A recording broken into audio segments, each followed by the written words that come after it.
Hey, great to see you again. My name is Atry, and this is my Advanced Unreal Engine Filmmaking course. I really appreciate you decided to join me. A lot has changed since my last course. Besides Unreal Engine and virtual production, new technologies are entering the world of filmmaking. And lately the talk is all about AI. When I started experimenting with things like Stable Diffusion or Midjourney, I was fascinated by the environments that AI can generate. I immediately thought about how I could use something like this in my videos. After some time experimenting, I found that it could be used very well. All the footage you see here was created using Unreal Engine and AI-generated images. For this tutorial, I've selected two shots from a music video I recently worked on, and I'll show you step by step how I went about creating these shots. I will show you how to use Midjourney and Photoshop to create a special high-resolution background and use it to create a level in Unreal Engine. But it will be far from just AI images. It will again revolve heavily around combining live actors shot on green screen with Unreal Engine scenes. We will learn advanced keying techniques, this time in DaVinci Resolve for your huge interest. I will show you how to work effectively with video in Unreal Engine, how to set up color spaces, how to create materials for advanced color editing, how to work with VDB and volumetric fog, how to work with virtual cameras, or how to finally solve some known problems. For this course, you will need Unreal Engine 5.3 or later, DaVinci Resolve Studio, Photoshop, Midjourney, and basic understanding of how to work with those programs. If you have it all, we are ready to go.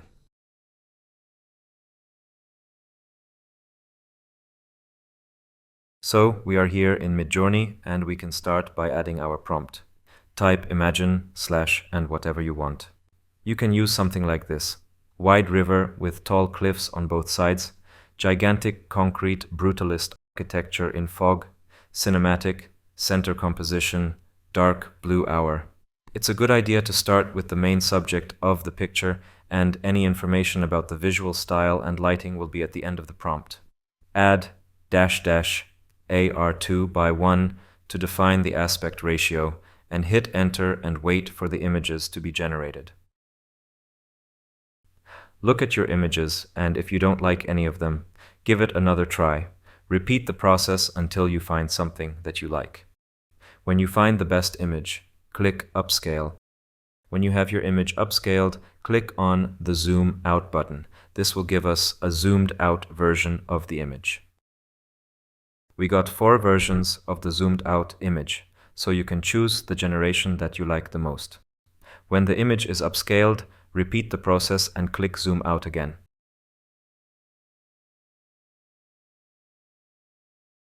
Now we have 3 versions of the image. First is the original, second is the zoomed out version, and the third version is zoomed out even more. Save all 3 images. Now we need to upscale them. If you have something like Topaz Upscaler, you can use that. I try to avoid paid software as much as I can in this tutorial, so I will show you how to use free tool website bigjpeg.com. Go to this website and click on Select Images. Select all 3 images and upload it. We will use the photo algorithm and upscale 4 times. When it's done, save your images.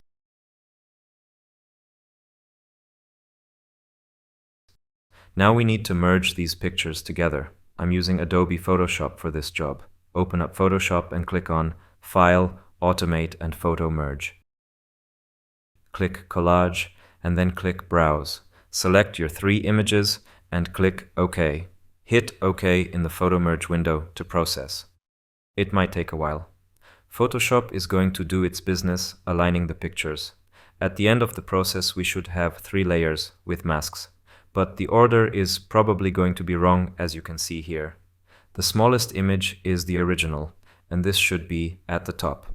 Then we should have the zoomed out version under it, and the double zoomed out picture should be at the very bottom. Then we can delete the layer masks. As you can see, now we have our images aligned properly, but we can still see the borders of the images. That's because Midjourney is not super great at maintaining the image the same. there will always be some minor differences. So if we are to make it look seamless, we will have to blend the edges. Hide your first layer and click on the second one. Go to Select, Load Selection and hit OK. Then go to Select and Mask. Switch your view to Overlay so you can see your mask.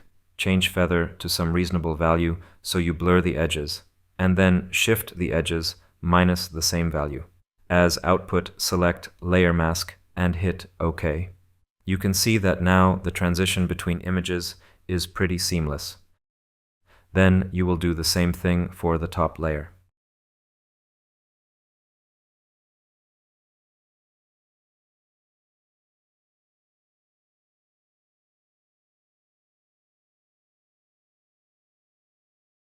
When you are finished, select all 3 layers and merge them, or flatten the image. So now we have one high-resolution image that is very detailed in the middle and very wide angle at the same time. This is ideal for use as a backdrop for a 3D environment. What I don't like though are those weird saturated blue tones in it. Midjourney does this very often, and there is a blue color in the image that feels kind of weird. So I will show you how to get rid of it. First of all, we need to isolate just the blue tones that are more saturated than other tones. So I duplicated the layer and desaturated the top one. Go to Adjustments, Hue and Saturation, and drag the saturation slider to -100. Then change the blending mode of the top layer to Difference. So now we have the difference between saturated tones and desaturated tones. Let's duplicate our bottom layer, because we will use it later, and then you can merge the top 2 layers. Let's duplicate the bottom layer once more. Click on the top layer, which is the color difference, and hit Ctrl A to select the whole frame. Then hit Ctrl C to copy. Click on the second layer and create a layer mask. Hold the Alt key and click on the layer mask. Then hit Ctrl V to paste your mask. Now you can see that we have the color difference as a mask for our layer. We can delete the top layer and get back to the mask by holding the Alt key and clicking on the mask. Now we need to adjust the thresholds of the mask, if you will. Go to Adjustments and Levels. Adjust your white point and your black point. The aim is to have the more saturated parts white and the less saturated parts black. Hit OK and switch back to the layer view by clicking on the layer. So now, if we make any adjustments to this image, it will affect only the saturated part of the image.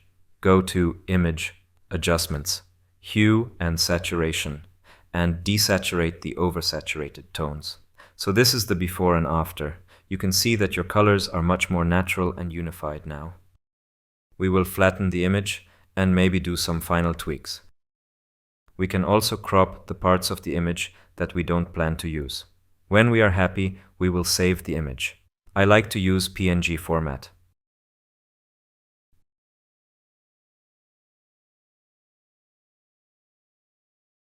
Let's create our Unreal Engine project. Open up Unreal Engine. For this tutorial, I use Unreal Engine 5.3. Click on Games. This is not just related to games, no worries. Turn on ray tracing and select the name and the path of your project if needed.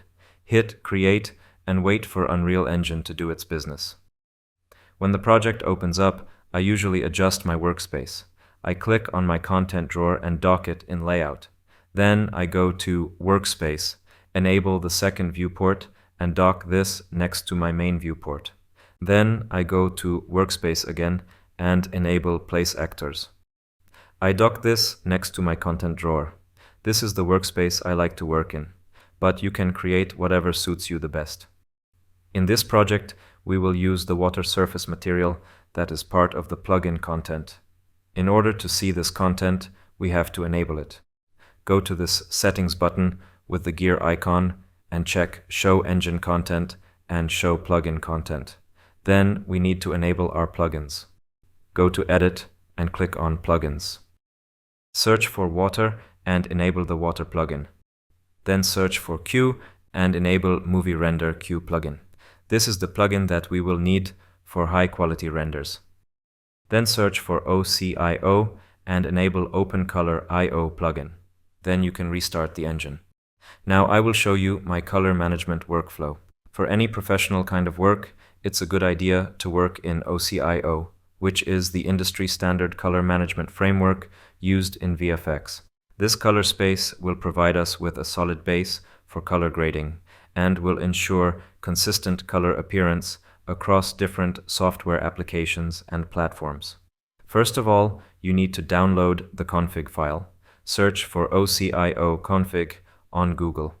Click on this link that leads to the acecentral.com website. Click on the link here that will get you to GitHub. Click on ACES 1.2 config here and download the zip file. When the file is downloaded, just unzip it and store the folder anywhere you want to. Get back to your Unreal project and navigate to your content folder. Right-click and go to Miscellaneous. Open Color I/O Configuration.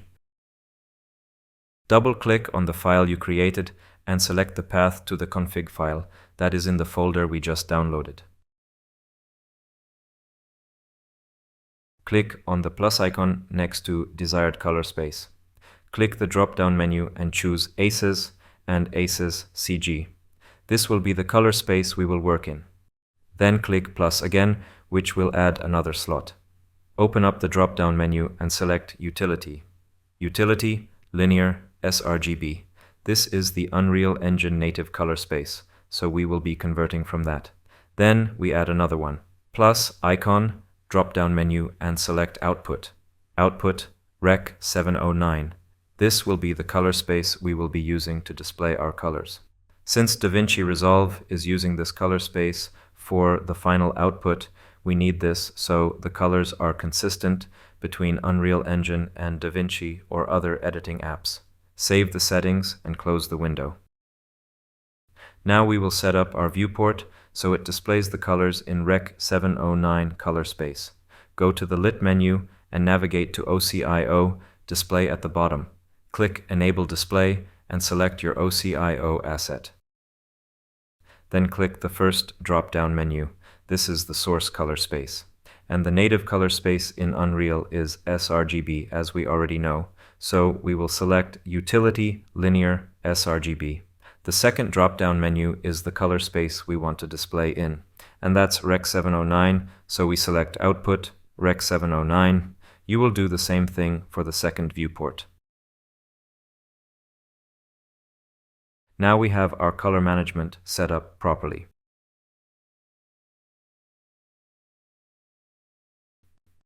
Let's create a new empty level. In the content folder, we will create the materials folder. And sky is the first material we will make. So let's create a sky folder in the material folder. I like to use HDRI texture for the sky. You can find many of them for free on this website, polyhaven.com. Open up this website and go to HDRIs. In this case, I want the sky texture, so I go to Skies category and pick something that I like. For example, this one. The format I want to download is HDR and 4K resolution.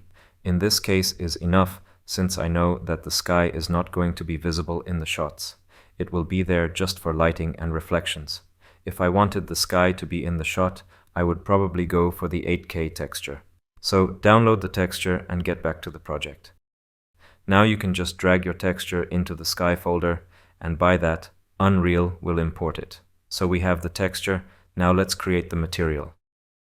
Right-click in the folder and create new material. You can name it Sky Matte or whatever you like. Double-click to open and drag the texture into the material graph window. Maximize the window. Right-click and search for local position. Add the node and connect it to the texture sample. This will take care of the UVs of the texture. Then let's create our basic color correction chain. Hold M and click to the empty space to create the multiply node. Connect the texture sample to the multiply. Hold V and click to add a color parameter. Call it color or whatever and connect it to multiply. By multiplying the texture by a certain color, we will shift the color tint. The default color has to be set to 1 in R, G, and B. That means white color. So by default, the texture will be multiplied by 1 in all channels, and so it will be unaffected by default. That's what we want. Then let's multiply once more, but now with just a scalar parameter. We can create a scalar parameter by clicking while holding S. This number will multiply all tree channels, and by doing that, it will affect the brightness. Set the default value to 1 again, so it's not affecting the image by default. If it was 0, we wouldn't be able to see anything. Then create power. This node makes a mathematical operation that will increase the values higher than 0.5 and decrease all the values that are lower than that. Basically, it will be our contrast. So add the new scalar parameter, name it contrast, and connect it to the power node. Create desaturation, connect it to the output of power, and connect the fraction input to a new scalar parameter called saturation through 1- node. You can create it by clicking while holding the O key. The 1- node inverts the value, so the higher value will mean a more saturated image, not the other way around. Set the default value to 1 as always, and connect the output of desaturation to the emissive color input of the material. Change the shading model of the material to unlit. The sky is unlit because it just emits light, and it isn't lit by the lights in our scene. Then check two-sided. This will make the texture visible from both sides of the mesh, and it means that our texture will be visible even at the inner side of the sphere. Then search for is sky and enable it. By enabling this setting, we will tell Unreal to use this material for lighting the scene. You can save and close this material now. Let's create our sky sphere. Go to Place Actors, search for Sphere, and add it to the project. Set the position to 0, 0, and 0. Lock the scale axis and set the scale to something very big, like 10,000. Right-click on your material and create a material instance. Drag the instance to the material slot of the sphere. Now we have our sky in the scene. Go to the Lit menu and uncheck the game settings. This will turn off the auto exposure and keep our exposure at a constant level. Double-click on your material instance, either in the material slot or in the sky folder. This will open up the settings for our sky that we defined by our parameters in the material editor. Here we can change the tint, brightness, contrast, and saturation, and we can see the changes instantly in the editor. If we want the skylight to affect our scene, we have to add the skylight. Go to Place Actors, search for skylight, and drag it to your scene. In the Skylight Details panel, check Real-Time Capture. Everything we will add in our scene now should be lit by our sky. Now, let's create our water surface. Search for Plane and add it to your scene. Reset its position to 0 and set the dimensions to something huge like 5,000. So we have the mesh for our water. Now let's find the right material. Navigate to Engine, Plugins, scroll down and open Water Content, Materials and Water Surface. Double-click on the folder to open it up in the drawer. Here you should see the Water Panning Textures material. Click Ctrl-D to duplicate that, and double-click to open up the material graph. You can see that we have those caustics there, but in this case we won't need it. So we can delete this whole section here and replace it with a simple scalar parameter that you can call underwater or whatever. Save the material and close it. Create the material instance and drag it to the material slot of the plane we created. So now we have our water surface, and it actually looks kind of like water. If your material looks slightly different, don't worry, we will adjust the water looks later. You can save the map now if you feel up to it. Let's add the backdrop that we created in Midjourney. Navigate to your materials, create a new folder, and call it backdrop or whatever you like. Open up the folder and drag your backdrop image into it. That's the one that we merged and saved with Photoshop. If you double-click on the texture, you can check it out. We will use the first viewport for an overview of the scene and the second one as the camera viewport. Switch the first viewport to unlit and back up with the camera so you can see the whole scene. If you scroll on your mouse while moving the camera, you can adjust the speed of it. Add a plane into a scene. This will be the mesh for our backdrop. Now, let's create the material for the backdrop. We will use the same color correction adjustments as we did in the sky material, so we don't have to do it again. We can just copy the chain that we have already created. Open up your sky material and copy all this. Then navigate to your backdrop folder and create a new material. Call it whatever and open it up by double-clicking. Paste the chain you copied from the sky material by pressing Ctrl+V. Then drag your backdrop texture into the material and connect it to the chain like this. Connect the output of the chain to the emissive color input of the material. Set your shading to unlit and make it two-sided. Save the material and close it. Create the material instance from the material you created and drag the instance in the material slot of our backdrop plane. Rotate the plane 90 degrees. Move the camera so you can see the whole thing and adjust the position of the plane. And scale it up to something really big, like this. Move it to the back of your water plane. Now you can open up your instance and adjust the brightness, color, contrast, and saturation of the backdrop to get the desired look. Then you can open up the sky material instance to make the color and brightness of the sky match your background. Go to Place Actors, search for Post-Process Volume, and drag it into your scene. This will give us many useful settings, mainly related to global changes and rendering the scene. Click on the Post-Process Volume, and in the Details panel search for Infinite Extend. Enable it. This will tell Unreal to apply all the settings globally on the whole scene instead of locally. Then you need to look for Max Trace Distance setting in the Lumen Global Illumination section and set it to the maximum. This will make our reflections visible from a distance.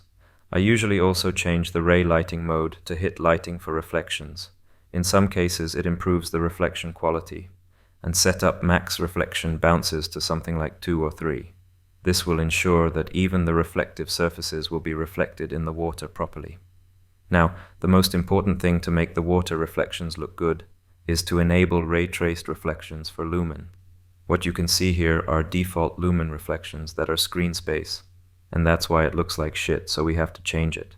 Go to Project Settings, search for Ray Tracing, and check Use Hardware Ray Tracing when available. You can see now that the reflections got way better. Now you can get back to the Post-Process Volume Details panel and enable bloom if you feel up to it. Some people hate bloom because it's the thing that creates that typical unreal look. But I love it. If someone asked me how much bloom I want, I would say yes, give me more of that shit. But bloom makes your image brighter, so I compensate for that by adjusting gamma.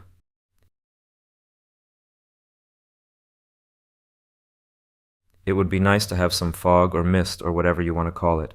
So if you feel like it, you can search for exponential height fog and add it to your scene. In my case, the basic color of the fog is black, which is stupid of course, so let's change it to some color that makes sense. Now play with the settings like fog density or fog height falloff. There are no rules for using this, just do it by trial and error and find the settings that look the best. You can try to play with the volumetric as well to create something nice. In my case, I want just something really soft and subtle. Now we can set up the water. Here we can double-click on our material instance to get to the settings. What will be important here are the absorption and scattering settings. I usually set the absorption color to something neutral like white, but feel free to play with the setting until you have something that you like. By adjusting the default near normal scale, you will basically define how strong should the ripples be. I usually also adjust the water roughness and water specular. These settings change how reflective the water is. By adjusting default near water scale, you change the size of the ripples. And that's it. Now I will create the block on which our figure will be standing. In the left upper corner, there is the drop-down menu. Go to Modeling and create the shape that you like. I created a box and placed it on the water surface. Now I want to cut the hole in it. So we create a shape similar to a frame. Go to the Model menu and select Polycut. Select Square as our shape and set the desired size. Then click Accept. Okay, this is good. Let's find a nice material. We can use Quixel Megascan's library that has many free high-quality materials. Go to Window, Quixel Bridge. Sign in if you need to. You can browse the materials and find something that you like. In my case, I already know that I want concrete slab material, so I just type it in and select something. I change the quality to high and click Add. This will create a new Megascans folder in my content with the material instance in it. So you just drag this instance into the material slot of your mesh in the Details panel. So now our mesh finally looks like it's made of concrete. If you double-click on the instance, you can change many settings and adjust the material to your liking. I usually change the albedo controls. These are basically the same color correction settings that we programmed in our sky material. By changing the roughness min and roughness max, you can make the material more reflective. I go for a slightly wet look of the concrete so it will work for this purpose. Now I will show you one setting that sometimes makes the reflections look better. If you click on your post-process volume and search for reflections in the Details panel, you should see the Method menu. If you check it, you can change it from lumen to standalone ray traced. Sometimes it works better, sometimes it doesn't, but it's worth trying. You can see that in my case it looks slightly better. Just the reflections of the concrete are weird, and that's because we increased the reflection bounces for lumen, but not for ray tracing reflections. So let's do it. Now you can see it looks all right. You can experiment with the shapes and positions of the things as I did, or you can import some models from Quixel Bridge and assemble your scene from those. In my case, the scene is quite simple, so I'm not going to do anything crazy. Maybe it would be just nice to have 2 statues in the scene, so I try to look for something suitable. I get back to the Quixel Bridge and search for a statue, and I try some options to find if there is anything that works in my scene. If I find something, I try to match the asset color with my scene. In each asset folder, there is the material instance through which you can color correct and change all aspects of the material for the given model. Now, one of the coolest features in Unreal Engine 5.3 is the ability to import VDB volumetric textures and animations, and by doing that, we can create a specific type of fog with some actual volumetric texture. So, let's find out how to do it. Create a new folder in your materials and call it VDB, or whatever you like. Here we will import our volumetric texture, but where to find the textures? You can go to this website, jangfx.com, go to Downloads and click on Download Free VDB Assets. On this page, download the Clouds pack and unzip it. If you open up the folder, you should see these files that end with VDB. Let's select some of them and drag them into your folder in Unreal. Click Import. When the VDBs are imported, we have to create a material. So you right-click and create a new material and double-click to open it up. We will change our material domain to surface and blend mode to additive. Create local position, subtract, and object local bounds, and connect it like this. Divide the outcome by the extends output of the object local bounds. Create a sparse volume texture sample parameter and connect the divide output to it. Create mask and mask just the red channel. Connect 2 serial multiply nodes. One of them connect to a new scalar parameter that you call density. Set the default value to 0.3. Connect the second multiply to the vector parameter called absorption. Connect the output of all this to extinction input of the material. Create a new vector parameter named color, make it white, and connect it to the albedo input of the material. Click on your sparse volume texture sample parameter, and you should see sparse volume texture slot. Drag your VDB texture into this slot, save your material, right-click on it, and create a material instance. Search for heterogeneous volume and drag it into the scene. Drag the material instance that we created in the material slot And now we have the cloud in our scene, and you can see it's 3D. The problem with VDB is that it doesn't work with the skylight. Maybe it's just me that I'm missing something, but in my case, it just doesn't work. That's why the cloud looks black. I would have to use directional light to light the cloud. But at the same time, I don't want the directional light to affect my scene, so what can I do? The solution I came up with is kind of a workaround, but it works. Create a new directional light. Change the intensity to something really low, like 0.1. Search for volumetric scattering intensity and change it to something high, like 100. This setting determines how much light is scattered in the fog. When this number is very high and the light intensity is very low, it will cause the light to illuminate mainly the fog, and its effect on the rest of the scene will be minimal. Now let's open up our VDB material instance and play with the settings to make the desired cloud look.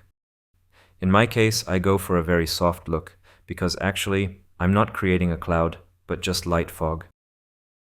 If you scale up your cloud now, you can see that we created something like a 3D fog plane. Why don't we use just a classic 2D fog plane? We will do it too, but in this case, I want the camera to go through the fog, so the fog has to be in 3D space. Now you can copy those clouds around and art direct them to your liking. The disadvantage of this 3D fog is that it's quite slow. Having many of those clouds would slow down your GPU pretty fast. That's why I use these types of clouds only in the foreground, where you can actually see the depth of it. For the more distant fog, I use a great tool from William Fowker that's called Easy Fog. If you go to the Epic Games Marketplace and search for Easy Fog, you will find it. It's paid, but it's pretty cheap, and very handy, so buy it if you feel to it and add it to your project. It will create a new folder called Easy Fog in your content folder. Go to the Blueprints folder, drag the blueprint into your scene, and adjust its position so you can see it. In the Details panel, there are many settings to adjust the look of the cloud. Just play with it until you have something that fits into your scene. Then, again, copy those clouds and art direct them however you like.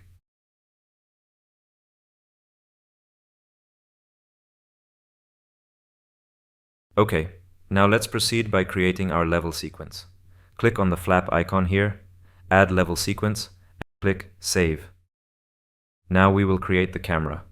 Go to the upper left corner menu in our camera viewport and click Create Camera here. Cine Camera Actor. When you have the camera, drag it from the outliner to your sequencer. Go to the Details panel with the camera selected and search for film back. Here select your film back, which is the size of your sensor basically. Usually you will go either for Super 35, which is like feature film standard, or you can go to full frame, which is closer to full frame DSLR sensor size. For the CinemaScope aspect ratio, I will go for a sensor height of 16 mm. That should be fine for now, but we might have to adjust it later based on the output resolution. Now let's move on. Search for focal and change your desired focal length. In my case, it's 21 mm. Search for exposure and change the metering mode to manual.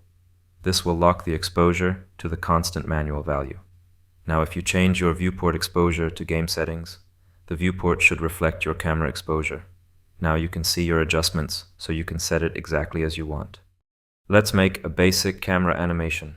Navigate in your camera viewport to the desired starting point. Change the keyframes in sequence to linear and click the tiny plus icon in the transform track of your camera to make a keyframe. Drag the playhead in the sequencer to the end point of your animation and move your camera in the viewport to the final position. Make a keyframe again. Now we have our basic linear camera animation. Let's set up our frame rate. In my case, I go for 24 FPS, which is the film standard. What I will also do is enable lock to display rate at runtime. That means that my viewport will actually limit the frame rate to 24 FPS. If it wasn't for this, only keyframes would be in 24 FPS, but not the viewport. If you want to preview your animation, you can hit spacebar. I think it's looking good so far. We will continue by adding our live actor to the scene.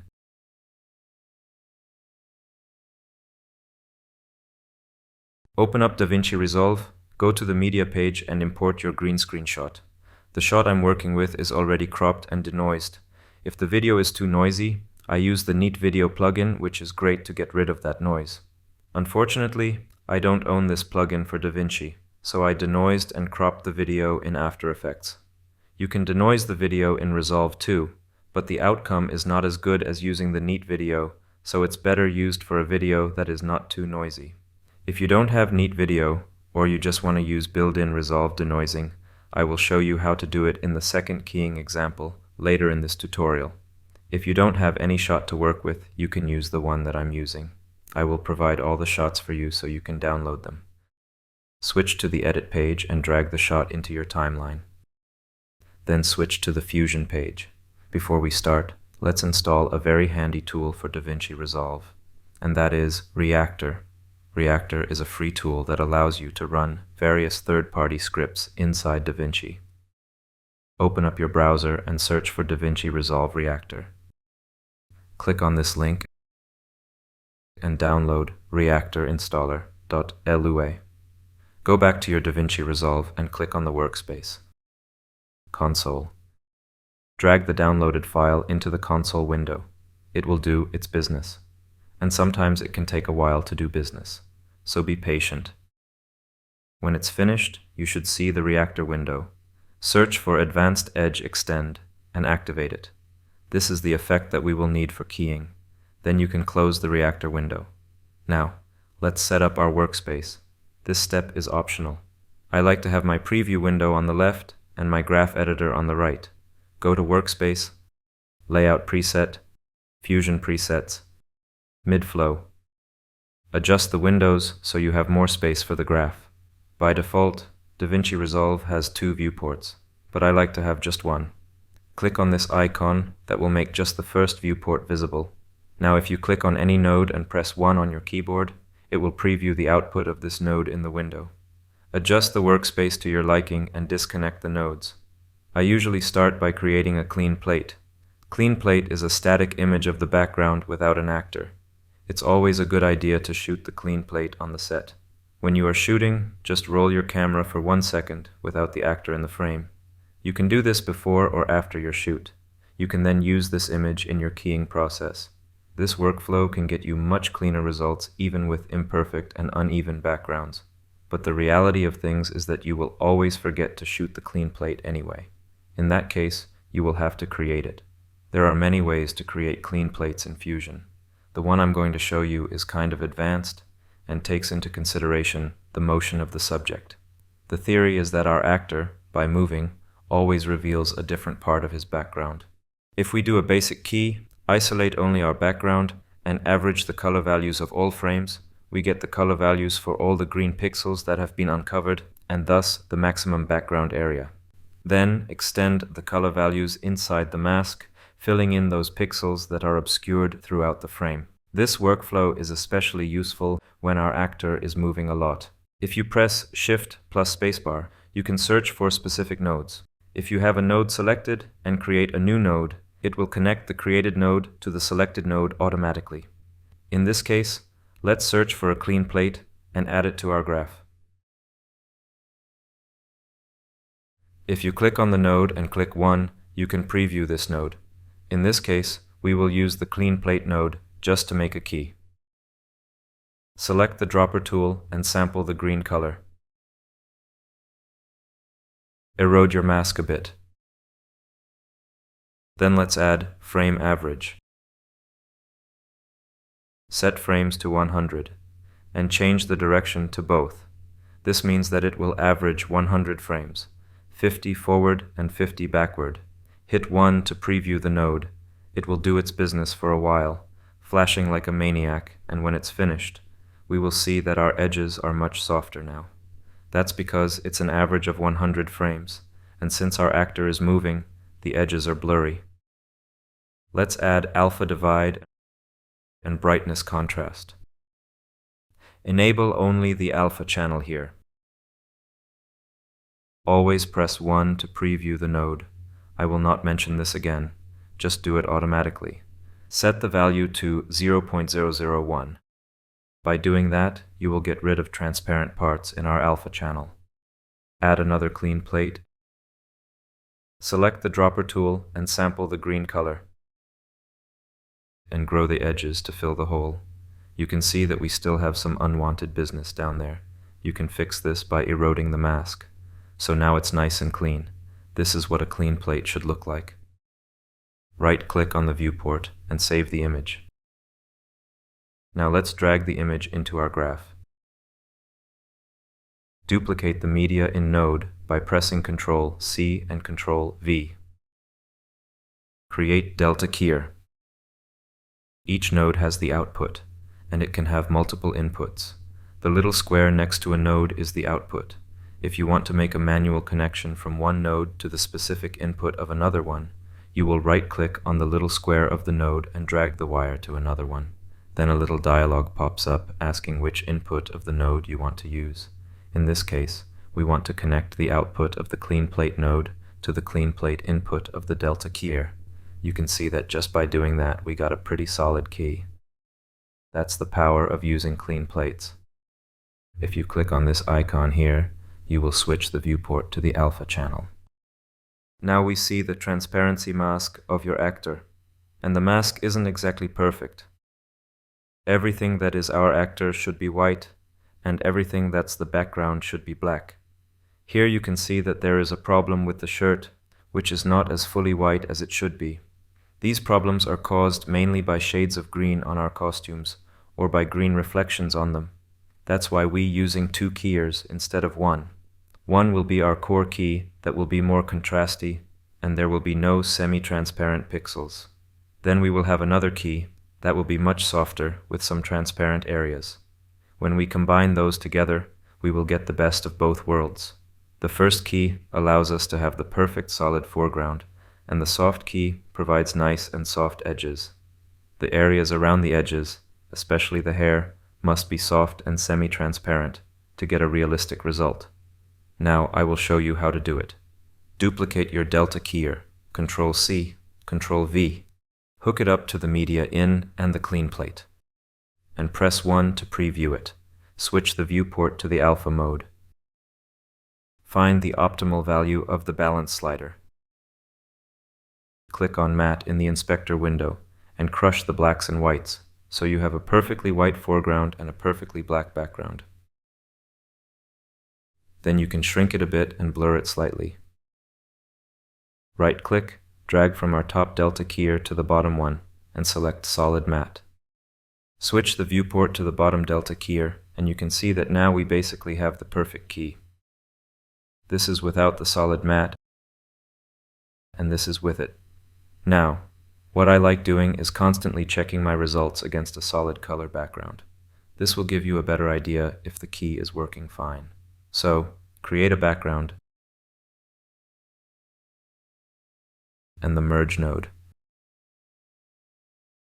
Connect the output of the delta keyer at the bottom to the foreground input of the merge, and then connect the background to the background input of it. Click the merge and hit 1. Now you can select any color you want. I usually go for something like dark gray, because on this color, any potential problems are very visible. You can see now that even though our alpha channel looked great, we still have some problems in the background, so let's fix this. Click on the lower delta keyer and go to the inspector to the matte tab. Adjust the threshold so you get rid of all the unwanted artifacts. Try to be very gentle with this, since it also means that you will lose some details on the edges. So now you can see that the key looks good, but the edges look weird. It's lighter than it should be. This is caused by the brightness of your green screen background. The pixels on the edges, where the background meets our foreground, are semi-transparent.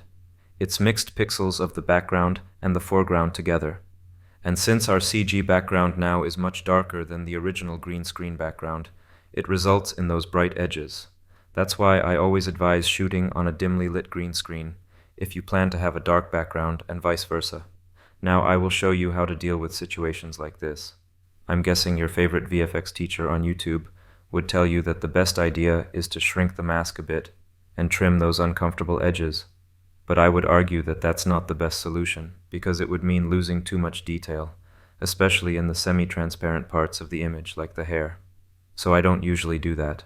What I do instead is that I replace the color of the mixed edge pixels with the color of neighboring foreground pixels.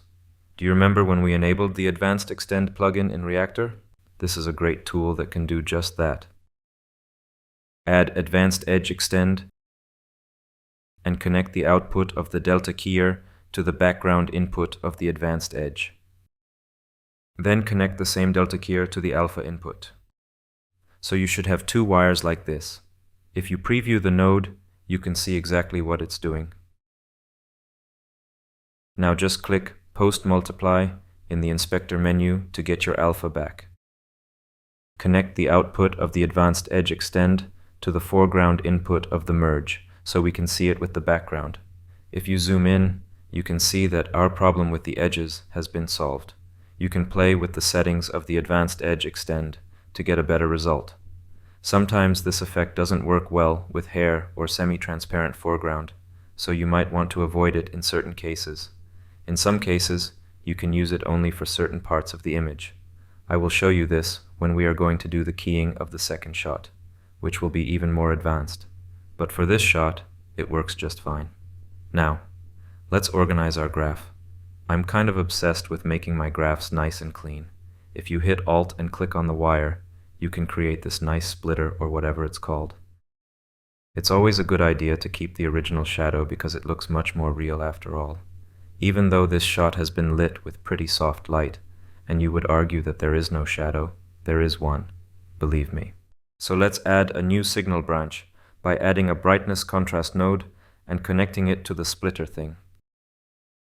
By adjusting the low and high points in the inspector, you will create the desired contrast. Look under his feet. The aim is to have the shadow dark and the area around it very bright. Then, while having the brightness contrast node selected, add the channel booleans node. For red, green, and blue channels, choose black, and for alpha, choose lightness FG.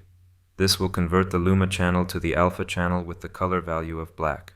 It basically means it will create a black solid color that is transparent where the image was dark and visible when the original image was bright. But we want it the other way around. The shadow must be visible where the image is darker, so we have to invert the alpha. Add the invert node and uncheck all channels except for the alpha. Now you can see it works as it should. But the shadow should be just under his feet, not everywhere, so we will have to mask just that part of the image. Click on the invert node and add the alpha multiply node.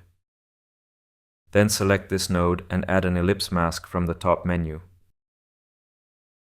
Adjust the mask to cover just the area where you want your shadow.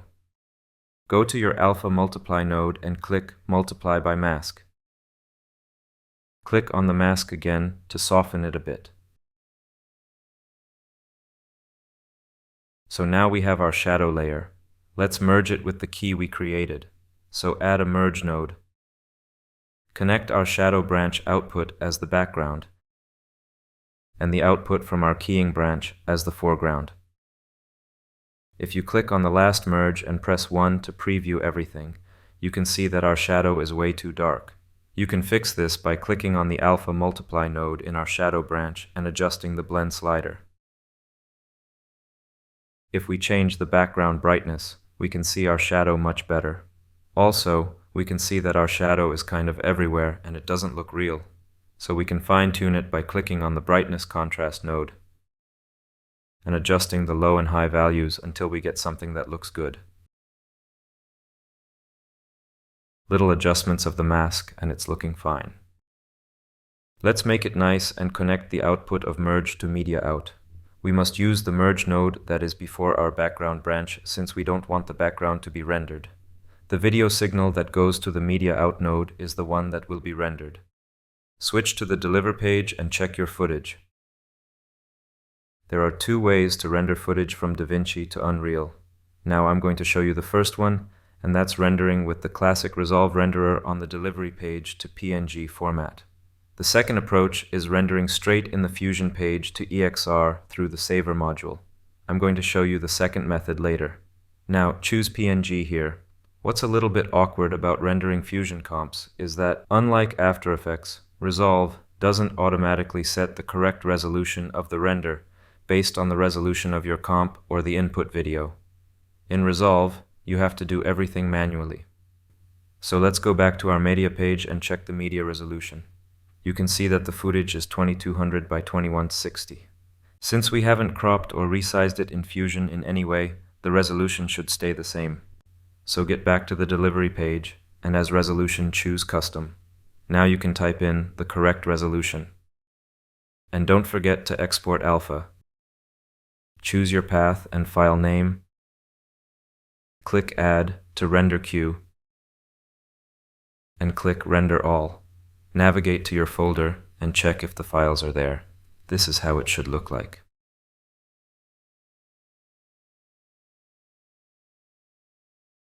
Get back to your Unreal Engine project and navigate to your Materials folder.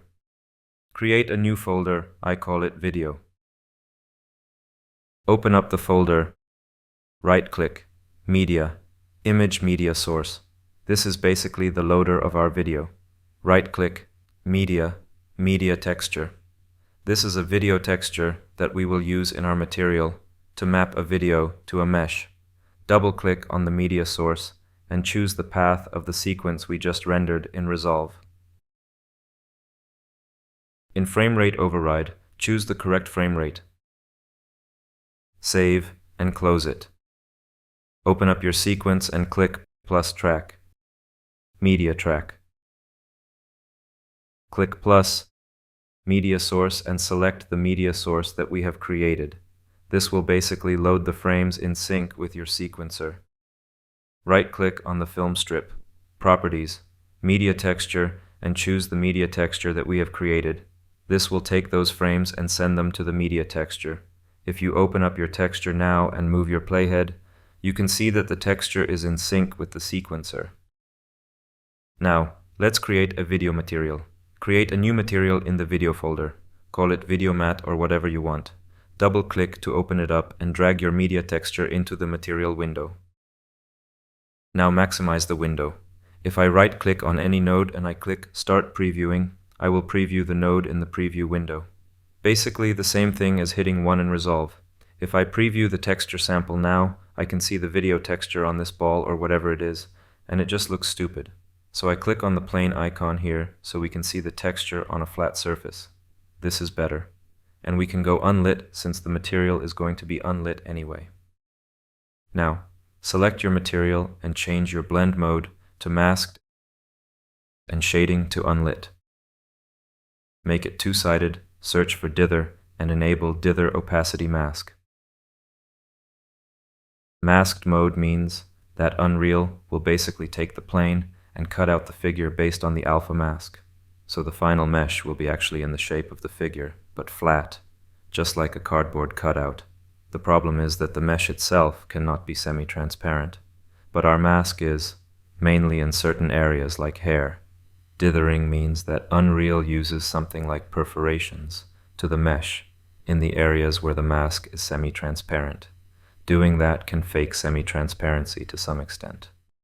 The material we are going to create is kind of advanced, and it will allow you to do more advanced color grading, like coloring your shadows, midtones, and highlights separately. So first of all, we will need a branch that will separate your image into those three parts. Use your texture sample output and desaturate it by using desaturation. Multiply it by linear interpolation. You can create a linear interpolation node by pressing L and clicking in an empty space. The linear interpolation node will allow us to set the A value, the B value, and the alpha value. Alpha expects a value from 0 to 1 to interpolate between A and B values. So for instance, if the A value is 1, the B value is 2, and the alpha value is 0.5, then the output of the node will be 1.5, which is exactly between A and B. I hope that I explained it correctly. In our case, A will be 0 and B will be 10. Create a scalar parameter, call it highlights threshold, and connect it to the alpha input of the lerp. Set the default value to 0.5. That means that by default we are going to be overexposing the image by multiplying it 5 times. Set the max value to 1. Then we add the S-curve node. S-curve is kind of similar to the power node. It increases contrast. If we overexpose the image and increase the contrast, we will be able to isolate just the highlights, and that's the goal in this case. So let's add a constant of 2 as the power input. Make it nice and organized, like this. Hit C to make a comment and name your branch. Now, let's copy the branch and paste it right above the first one. We will use the same approach to isolate the shadows. So you can rename it like this and change the parameter name to shadow threshold. Let's change the lerp value to A200 and B50. Insert 1 minus node between the multiply and the S-curve like this. Connect the whole branch. Now, if you preview the shadow branch by right-clicking on the S-curve and selecting Start Previewing Node, you can see our mask for the shadows. A brighter color means it is included in the shadow mask and will be affected by the adjustment for shadows. Black areas mean that it will not. The same pays for the highlights. The brighter the area is, the more it will be affected by the color corrections for highlights. Now, let's create a branch that will take care of our alpha channel. Create 3-point levels and connect it to the alpha output of the mask. 3-point levels is basically like your levels in Photoshop. You can change your white point, your black point, and your gamma. If we apply it to our alpha channel, we can fine-tune our edges transparency by adjusting the gamma value. Or we can clean up our foreground or background by adjusting the white and black point of the mask. These settings are good to have even if we are working with the pre-keyed footage. Create 3 scalar parameters. Connect one to new middle value, call it edges, and set the default value to 0.5. The second one goes to new black level, call it alpha black level, with the default value of 0. The third parameter will be connected to the new white value, and will be called alpha white level with the default value of 1. Okay, make it nice and name the branch. Now let's create our color correctors. Hit V and click to create a vector parameter. Call it highlights CC and set the default color to white. That means that you will set all 3 values for R, G, and B to 1. In this case, we will use this vector parameter to control brightness too, and we will use the A channel for that. So you can set the A channel to 1 as well. Name your A channel as brightness. Like this.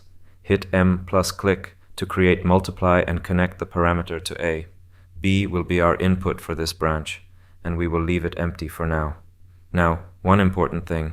If you multiply the texture by a certain color, you shift the colors of that texture. That's like the basic principle for color corrections. However, the problem is that the maximum output for each color is 1. If we shift the color to the bluish tone, for instance, it will basically work subtractively. So if we shift our image to the bluish tint, it will basically keep the blue channel unaffected and just decrease the value of the red channel and the green channel. And that means that any color shift will make the image darker, and we don't want that. So the idea is to split the signal into the luma channel and chroma channel, and do the color correction just on the chroma channel. Let's add the node called luminosity and color, and connect the color corrections to the color input. We will use the luminosity input to feed the clean signal with no color corrections, so the luma channel stays unaffected. Then create multiply and connect it to the brightness output of our parameter. Then we will add our classic saturation chain. Add desaturation. And as fraction use inverted value of the new scalar parameter called highlight saturation. The default value of the parameter will be 1. Now, I want to create a checkbox that you can use in the material instance to better see what part of the image you are affecting with the color corrections. If you enable the tool, you should see that area highlighted with a vivid red color. So, let's do it. Create a static switch parameter and call it highlights check. The static switch parameter works kind of like the linear interpolate node that I showed you. You have the A value, the B value, but instead of mixing those values, you just switch. So if the switch is enabled, the node will output whatever you plug in the true input, and if it's disabled, it will output the thing you plugged in the false input. We will connect our branch output to the false input, which means that by default it's outputting the branch, basically doing nothing. and if we enable the checkbox, it will output the red color, or whatever color you like. So let's create a constant 3 vector and plug it into our true input of the switch. And make it red or whatever. Hit C and name it Highlights CC. Now we will copy the same branch twice because we will use the same principle for our midtones and our shadows too. Let's rename the branch copy to Shadows CC. And then we have to rename all the parameters in the branch to have shadows in the name instead of highlights. You will rename Highlights CC to Shadows CC, Highlight Saturation to Shadow Saturations, and Highlight Check to Shadow Check. The same for our midtones. Change the name of the branch from Highlight CC to Midtones CC and rename all the parameters accordingly. I usually don't need my midtones check, so get rid of it, but you can keep it in if you want to. Now we need to mix all 3 branches together, and we will mix it based on the threshold masks that we created at the beginning. Linear interpolate is not just a tool for interpolating between 2 constant values, it is also great for mixing 2 textures. First of all, we will mix our midtones with the shadows. The midtones will constitute the base layer that we plug into A. The shadow will be mixed in, so we connect it to B. Now the alpha value decides what parts of the image will be taken from the shadows CC branch and what from the midtones CC branch. If the value of alpha is 0, it's midtones. If it's 1, it's shadows. If it's between 0 and 1, the layers will be mixed in the given ratio. So if I connect the output of our shadow mask branch to the alpha, it will do exactly what we want. The output of our shadows CC branch will show only where our shadows are, and everything else will be midtones. Now we will repeat the same principle to mix in the highlights. Add linear interpolate. The output of the old one goes to A, so if alpha is 0, it will not mix the highlights in. The output of the highlights CC branch will be plugged into B, so if alpha is 1, it will mix the highlights in by 100%. Then, connect the output of your highlights mask branch to the alpha input of the lerp. Now let's create our global color corrections. Multiply the output by a new vector parameter called global CC. Control C, Control V. Isolate the corrections just for the chroma channel by adding luminosity and color. Then create multiply and connect it to the brightness output of our parameter.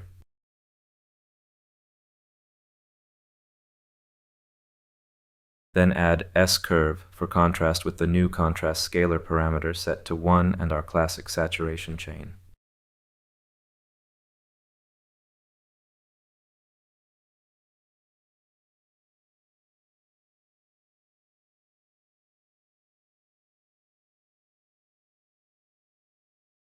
We forgot to feed the clean luminance channel into the luminosity and color node. In some cases, it's necessary to feed it with just the luma channel, so I convert the signal from RGB to HSV by using RGB to HSV node.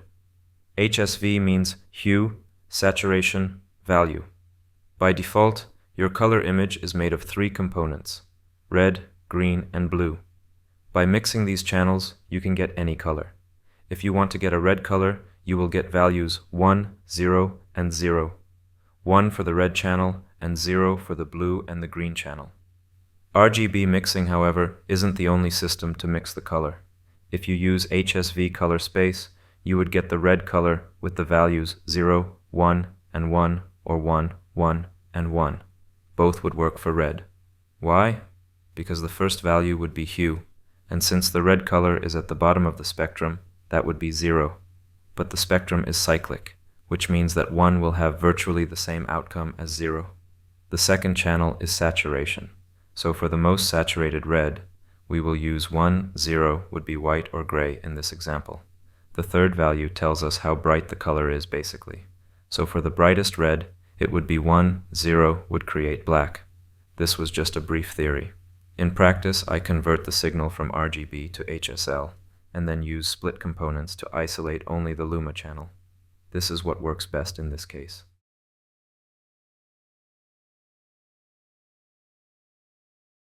Connect the output of your global CC branch to the emissive color input. Then connect the output of your alpha control branch into the opacity mask input. And of course, we need to connect all the color correction branches to the texture sample. Connect it to the multiply node in every branch and also to the luminosity inputs. Now let's organize our parameters. Unreal Engine allows you to sort parameters into groups, and that's very handy if you have many of them, like in this case. If you click on the parameter, you can see Group and Set Priority in our Details panel. To group, you will type in the name of the group you want to assign to your parameter. So let's name the group Color Corrections and set priority to 1. That means that this parameter will be shown as first in this group.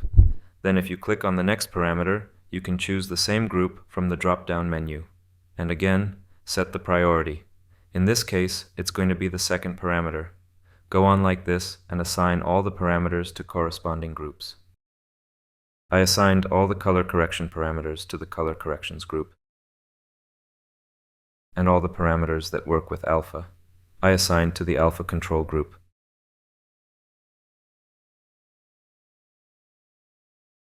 The third group I created is called Thresholds, and will cover all the parameters dealing with setting up thresholds for shadows and highlights. This is my system, but if you prefer to organize it differently, do it however you want. When you're finished, save the material and close it. Let's create a new instance from this material and open it up. Let's enable all the parameters and go through all of them to see if they work as expected. By adjusting the edges parameter, you can fine-tune your edges and semi-transparent areas as you can see. Alpha black level determines background transparency, and alpha white level does the same thing for the foreground transparency. You can clean up your background and foreground if needed, but if you did the keying correctly, you won't have to. The global color corrections are pretty self-explanatory. You can change the color offset, brightness, contrast, and saturation. For the local adjustments, it's a good idea to set up your thresholds first. Each video is different. Sometimes it can be kind of dark, like in this case, and sometimes it can be much brighter. So highlights in one image can actually have completely different brightness levels than in another one. If you enable the shadow check, you can see that our shadows are highlighted red. And by adjusting the threshold, you can tell from what brightness threshold it will be considered shadows. The same you can do for highlights. If you click on Highlights check, you can see that your highlights are highlighted red. And you can set up the threshold as well. So if you go to Shadows CC, you will have the same controls as for your global corrections, but it will affect only the shadows under the given threshold. If I increase the threshold, you can see that a much wider range of the shadows is affected. The same for the highlights. The midtones will be defined as the part of the image that stays between thresholds for highlights and shadows. As you already know, we need a mesh if we want to see the texture in Unreal. So add a plane as usual, rotate it, and make it bigger. And use your material instance as the material. Adjust the position of the actor. We want him to be standing on that concrete something. Adjust the size to your liking. Then open up your instance and color correct your actor so he is matching the colors, brightness, and contrast of your level. Like this. Now, you can see this problem with this feet that are cut off. This problem is so common, and I didn't know how to solve it until recently. What you would do normally, that you would move the whole figure up a bit. You don't cut his feet now, but you create a different problem, because now his heels don't touch the ground, so he looks like he is levitating or standing on tiptoe. But the workaround I found goes like this. We will modify our material slightly and set it to the special mode so that it will be visible even if it's covered by other 3D layers. That means that even though his toes will be technically under the concrete thing, they will still be visible. We will create this special translucent material and layer it over the original one. In addition, we will get much better quality edges, because translucent materials support semi-transparency, unlike masked materials that can only fake it with dithering. So adding a translucent material will help us in both ways.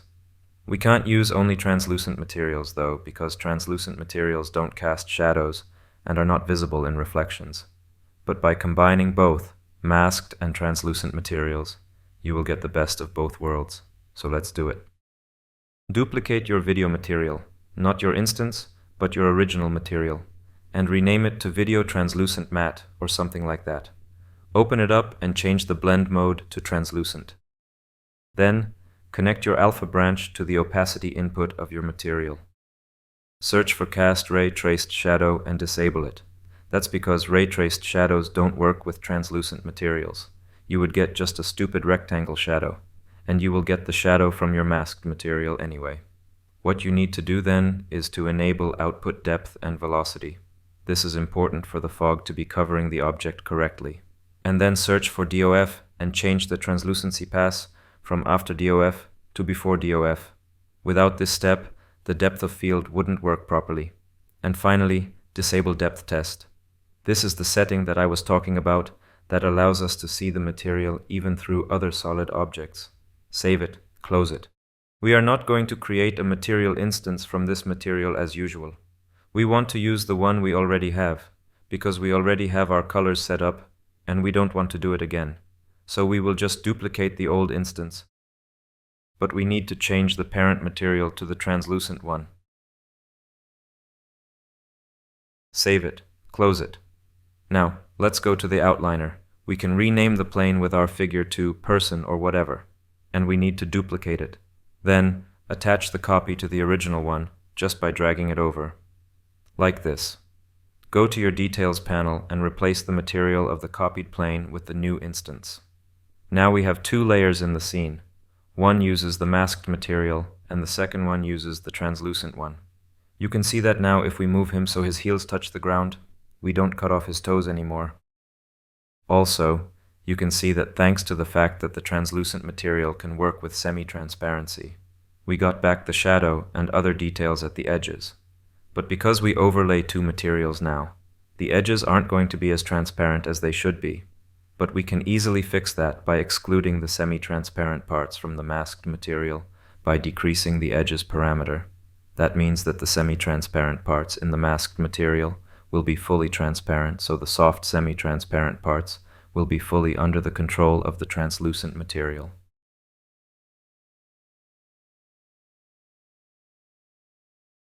Now let's give our fog some movement so we get the illusion of wind. Create a new basic actor and call it wind. Make it static. Select all heterogeneous volumes, right-click, and attach them to our wind actor. The same will do for the easy fog instances.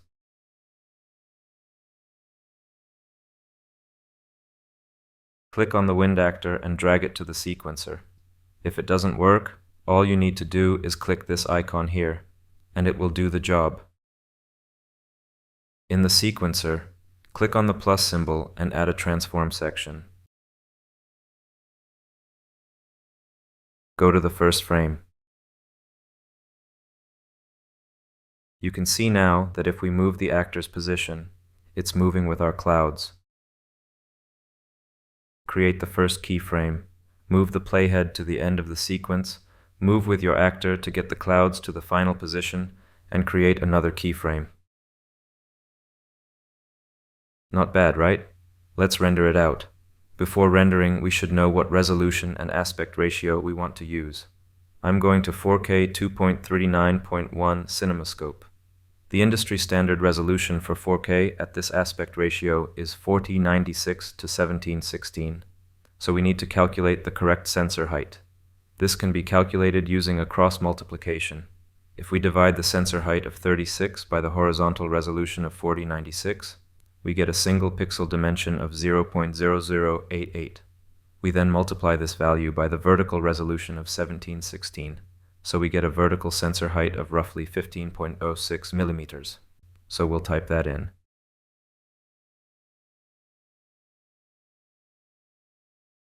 Then we need to disable lock to display rate at runtime here.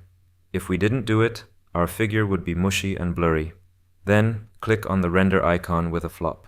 If you activated the render queue properly, this window should pop up. Delete the JPEG sequence, click the plus settings button, and add EXR sequence. Change the compression to DWAA. If we don't use multi-layer output, this compression will be more effective. Disable multi-layer. Add anti-aliasing and set the temporal sample count to 8. If you have a slow machine, you could get away with 4 samples, or maybe even disabling anti-aliasing completely in this case, since there is no complicated or detailed geometry. But I don't mind waiting. Going over 8 samples, however, would be unnecessary for this type of scene. Let's add color output. And if you don't see this stuff, just click on the little triangle here. Check is enabled, and select your OCIO asset that we created at the beginning. The transform source will be linear sRGB, and the transform destination will be ACES CG, and disable tone curve if possible. In my case, I can't even do that, so I leave it as it is. Go to the Output tab and set the correct resolution. In my case, it's 4096 by 1716 pixels. Specify your path and naming if you want, and hit Accept. Switch the viewport to wireframe so it doesn't eat your resources while rendering, and hit Render.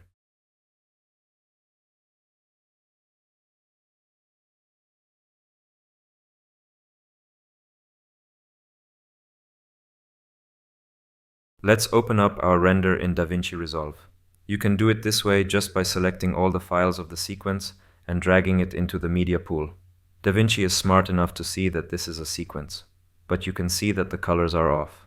Since we are working in ACES color space, we have to set up the same color space even for our project in Resolve to see proper colors. Go to File and Project Settings. Change your timeline resolution to 4096 by 1716, since this is the resolution we used in Unreal. Change the frame rate if needed, and go to the Color Management tab. As color space, select ACES CC, and as ACS version, pick ACES 1.2, since this is the version we were using in Unreal. For ACES Input Transform, select ACES CG CSC. This tells DaVinci that our imported files are in ACES CG color space. For ACES Output Transform, go with Rec 709 as we did in Unreal. This tells DaVinci that we want to display our video in Rec 709 color space. Hit Save, and now you can see that the colors are basically identical to what we saw in the Unreal Engine's viewport. Let's switch to the Edit page and drag the footage into our timeline.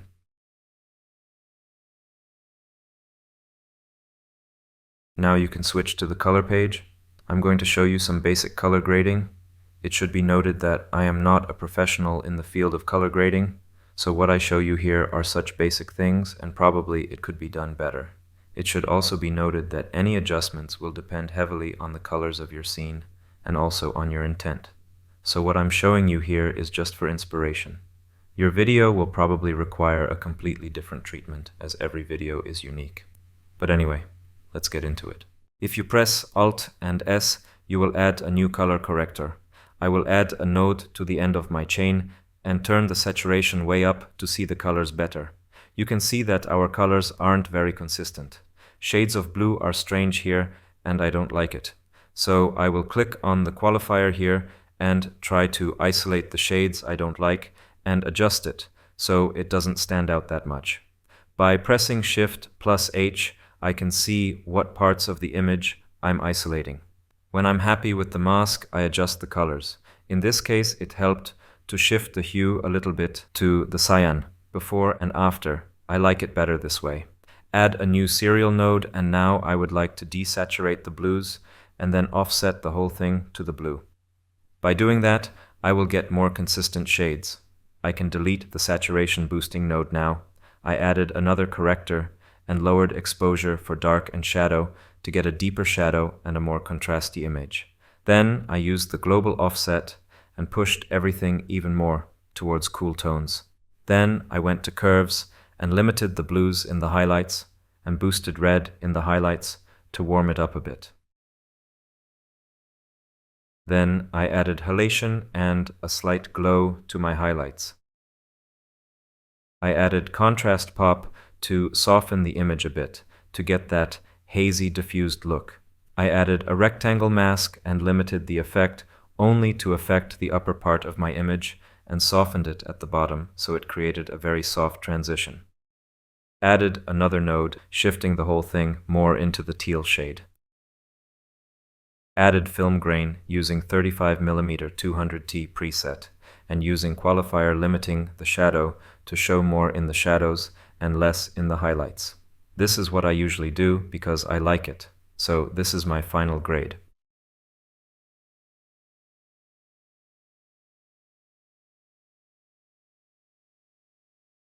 Sometimes it's a really good idea to add a handheld camera to your scene. It can really help to sell the realism and add a live element to your video. But it's quite difficult to make handheld camera animation look real by using manual animation or adding camera shakes and stuff like that. What I like best is to record real camera movements. Unreal Engine has an amazing plugin called VCam that allows you to connect your iPad or iPhone as your virtual camera and record those movements into the Unreal Engine sequencer. What you will need for this is the iPhone or iPad VCam app, and you will need your PC and mobile device to be connected to the same network. I have my PC connected to the router by LAN cable, and on my iPad, I'm connected to the Wi-Fi on this router. The faster the router, the better.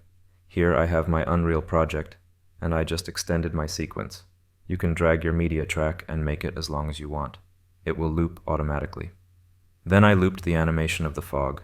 I basically copied the same animation several times, just to have a longer sequence for recording my camera movements. Now, for the virtual camera to work, we will need to enable some plugins. Click File, Plugins, and search for Virtual.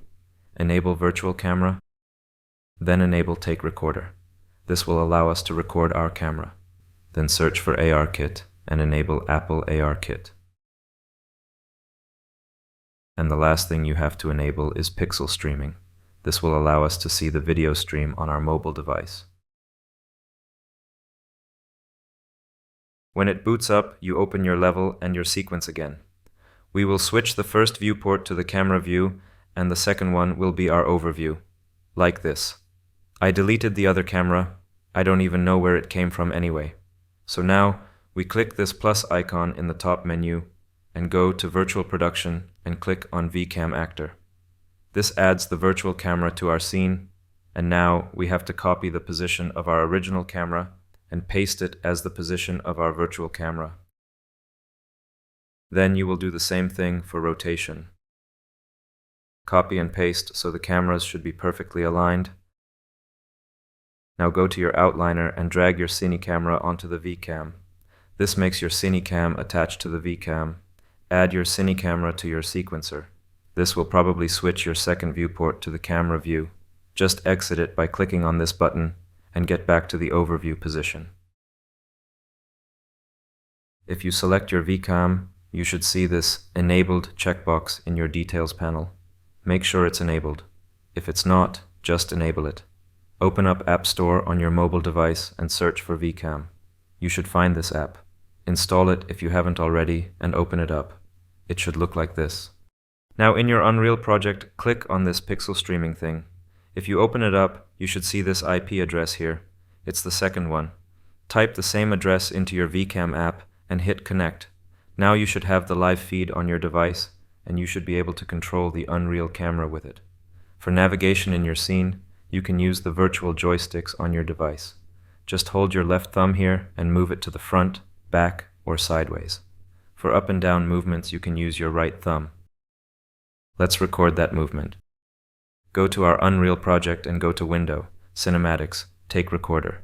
This will open up the Take Recorder, but at the same time, it will close your sequence, which is kind of stupid. Click on this little triangle and search for your level sequence. Click on it, and now we should have our sequencer back. Here we have some actors, so we can delete those. The only thing we want to have here is our Cinecam, because we are going to record it. But before we do, let's fix one little thing. As we are going to move with our camera, we want to have it to be always focused on our figure, so let's set it up. Select your Cine camera and search for focus. Change the focus method to tracking and choose your person mesh, or however you named it, as the actor to track. Adjust the position of the camera you want to start from. You can do it through the app or in Unreal on your PC. And maybe make your viewport bigger so you can see it. Okay, hit the record button at the right bottom corner of your device, and here we go. Camera rolling. Move your camera like a lunatic and pretend you are a good cameraman who knows what he's doing. When you are finished, select your VCam and uncheck the Enable checkbox. If you want to play back your recorded camera or render it out, just right-click on your camera cuts track and change the camera binding ID to this camera. It should be the first one. If it's not, find the camera that works. Don't forget to switch the viewport to the camera cuts track. The aim is to see the recorded camera when you hit play in the sequencer. And now you can render it out the usual way.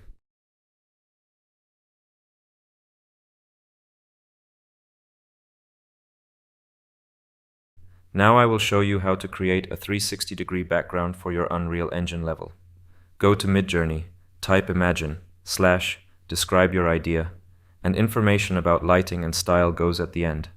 For example this, beautiful mountain landscape, gigantic tall concrete brutalist architecture, concrete sculptures, evening, cinematic, foggy, dramatic clouds, lights.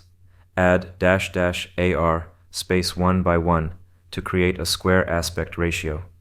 Repeat until you get something you like, and when you get something usable, upscale the image. Midjourney has an interesting feature that allows you to create a basic image and then gradually expand it, and with each expansion, you can decide how you want your image to continue. We're going to gradually expand this image until we get an image wide enough to make a 360-degree texture. When the image is upscaled, click on this right arrow. You can use the left arrow as well. It actually doesn't matter to what direction we are going to be extending. Then Midjourney will generate 4 versions of the extended image. Pick whatever you like. If you don't like any of those, you can repeat the process to create 4 more versions. I kind of liked version 3, and I also want to see 4 more versions, to see if Midjourney can come up with something even better. This is the upscaled version 3, and I'm going to extend it further. Click the arrow and wait. Pick the best one, check it out, and if it's okay, extend it again. Pick the one you like, upscale, and repeat the process until you get the image wide enough to cover 360 panorama. Something like this. Let's create another one. Literally in the middle of filming my tutorial, Midjourney added a new feature that allows you to upscale images to high resolution right in Midjourney, which is great and we'll definitely be using that. Unfortunately, this upscale only works on the base image in the original aspect ratio for now. When we expand the image, the upscale no longer works, but better than a wire in the eye. When you get your first usable image, click on Upscale 2x, and then also click the Expand arrow. Then repeat the expanding process that I showed you in the previous example.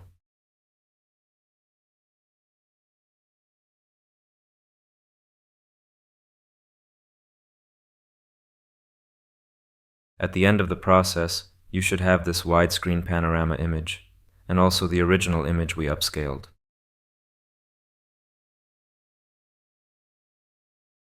Let's move over to Photoshop to prepare those images for use in Unreal. Let's start with the first image we created. Open the image and analyze it to see if it has any issues. Here, for example, we can see that the image is over-sharpened as hell, and the edges look disgusting, almost like a smartphone photo. I duplicate the layer and solve this problem by blurring the bottom layer very slightly, like 0.5 pixels or so. Then I blur the top layer slightly more than the base layer, like 1 or 2 pixels. Then I mix those layers by playing with the opacity slider until I find the right balance. I think this looks usable now. When you're finished, don't forget to merge or flatten the image back to one layer. Another issue that Midjourney likes to do is adding weird-looking blue or purple shades that don't seem to fit the image and look like a monkey trying to do color grading. See this here? That's pretty ugly, isn't it? You may well run into this problem too. Let's show you how to fix it. Duplicate the layer twice. Disable the top one for now and change the blending mode of the second layer to color. This means that Photoshop will blend in just the color information from this layer, but the luminance information will be taken from the bottom image. So if we blur the top layer now, we are basically blurring just the color information while preserving all the shapes and textures. See what it's doing in the problematic areas? We are getting much more consistent color transitions. Of course, we are losing color detail in the highlight, for example, but we will fix that. Merge the base layer and the blurred color layer together. Now we have two layers. The top one is the original image and the version with blurred color information. Now let's use the top layer and mask out just the problematic parts of the image. And those are the blue shades. Click on Select, Color Range. You will see this dropper, so you can select the colors that are problematic. Sample the base color and then click on this plus dropper icon. This allows you to add more shades to your selection. Sample all your problematic colors. Maybe increase your fuzziness slightly to get softer results and click OK. This will make the selection of your problematic colors. With your top layer selected, click on this mask icon to create a layer mask. This will create a layer mask based on your selection. So now, just the problematic colors are visible and everything else is transparent. But we want the opposite. We want just the problematic parts to be transparent, so it reveals the layer with the smeared colors under it. Let's alt-click the mask and hit Ctrl plus I to invert the mask. Now you can see it works. Our blue shades are more consistent, but we are keeping those red highlights and other color details. Okay, let's merge the layers into one and move on. We will upscale our image. Go to Image, Image Size. Type in 200% and change your resample method to Preserve Details 2.0, since this will give us the sharpest results. What I like to do is to use the original upscaled image over the extended one. This image can have significantly better detail than a panoramic image thanks to the upscale option in Midjourney. So I'll just stick it in. This is not mandatory, but I do it. Oh, but those colors are off again. So I will fix that by using classic curves. Not exactly there, but better. Now I will align it with the panorama image.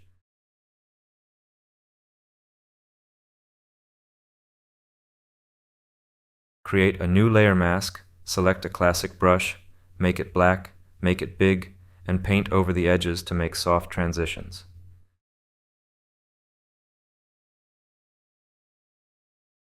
When I'm happy, I flatten the image as always. Now, let's click on this tool to extend the image. I usually make a square image like this, and I adjust the panorama image to have the horizon in the middle of the frame. Now let's look at a very cool thing, and that is generative fill. This feature is only available from Photoshop version 2024, so you may need to upgrade. Click on your selection tool, switch to a rectangle if you haven't already, and select the empty upper part of the image like this. The generative fill tool should pop up automatically. You don't have to type in anything, just click Generate. Photoshop is smart enough to know what to generate. Then you wait for a while, and when Photoshop finishes doing its business, you will get 3 versions of the generation in the new layer that Photoshop created. You can switch between them by pressing this arrow. If you don't like any of those, you can click Generate again, and maybe you can help with typing in some prompt. If you are happy with the generation, just leave it as it is, but usually you will have to deal with the edges since the generated layers don't blend in perfectly, as you can see in this case. You can paint the mask transitions with the soft brush as we did a while ago. Or you can just merge the layers as I did here, select the problematic areas, and use another generative fill again to fix the transitions. You can use a healing brush tool as well, or anything you have at your disposal. Every image will require a slightly different approach. But the power of generative fill is that if you don't like some part of the image, you can just tell Photoshop to come up with something different, and Photoshop will literally make it up. For the bottom part, I usually generate something too, but in this case, the camera is so low that there wouldn't be much there. And I know that I'm not going to be looking down anyway, so I fill it black. Technically, I could just crop it. But I like to keep the same square aspect ratio for every background texture and keep the horizon always in the middle. That's because it allows me to change my backdrop in Unreal quickly. and I don't have to adjust the horizon and rescale the texture every time I want to try a different backdrop. Now, we will make it seamless. Basically, we will fake 360 panorama. Go to Filter, Other, Offset, and offset it like this. Now let's select the part of the image where we want to make the transition. I will delete the thing here, and then I will expand my selection slightly. And I will use Generative Fill to cover up this area. Nice. I kind of like it, even though you can see that the generation Photoshop produces is far from the quality of Midjourney. But this is still a very early feature, and I suppose this will get way better in the future. If I have any emissive light sources in my image, I like to isolate them so I can adjust the color and brightness of those lights later in Unreal. Now I'll show you my trick to isolate just the light sources. Duplicate the layer twice, disable the first one and select the second one. Go to Filter, Other, High Pass. Set the radius to a value that you feel makes the lights most visible. If the lights are tiny in the background, you will go for a smaller value like 10. If you have larger light sources, as I do here, you can go to the larger value. Okay. Open up your levels and decrease your white level to make it darker. Saturate the image a bit. Go to Image, Adjustments, Black and White. Boost your reds and yellows, or any other color that your lights are. But don't boost the colors that would increase overall brightness. Your light's color must be a different color than the rest of your scene for this to work. The aim is to separate just the lights. Okay, open up your levels again. Shift your black point and make everything black except for your light sources. We are creating a mask for the lights. Select a black brush and paint out all the parts of the mask that are not your lights. When you are happy with the mask, enable your top layer and change the blend mode to multiply. You can increase saturation. Then you just merge the two top layers together. So we have the layer with just the light sources that we can additively mix in the Unreal. So let's save both images.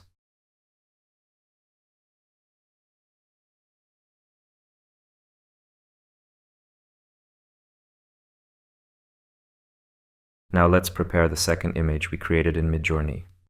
First of all, let's import our wide panorama shot, and we can upscale it straight away, the same way as last time, 200% with the Preserve Details 2.0 algorithm. Then we will drag the upscaled base image into the window. Decrease the opacity to see through it and align it with the bottom layer. If the color is shifted, like in this case, open up your curves and play with them to color grade it to match the bottom image better. Create a layer mask, select the brush tool, make it black and soft, and paint out the visible edges.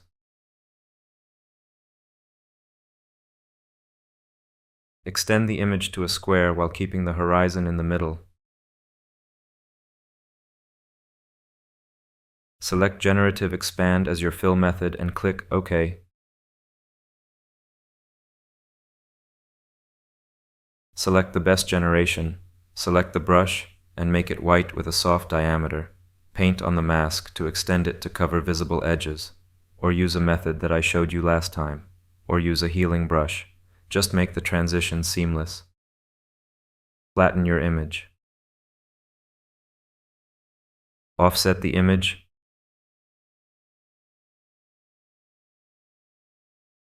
Select the area to make a transition and hit Generate.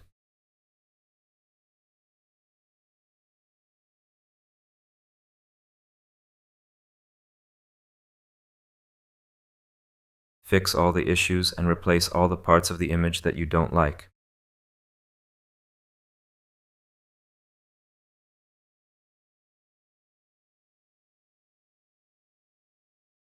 Isolate the light sources in the same way I've already shown you.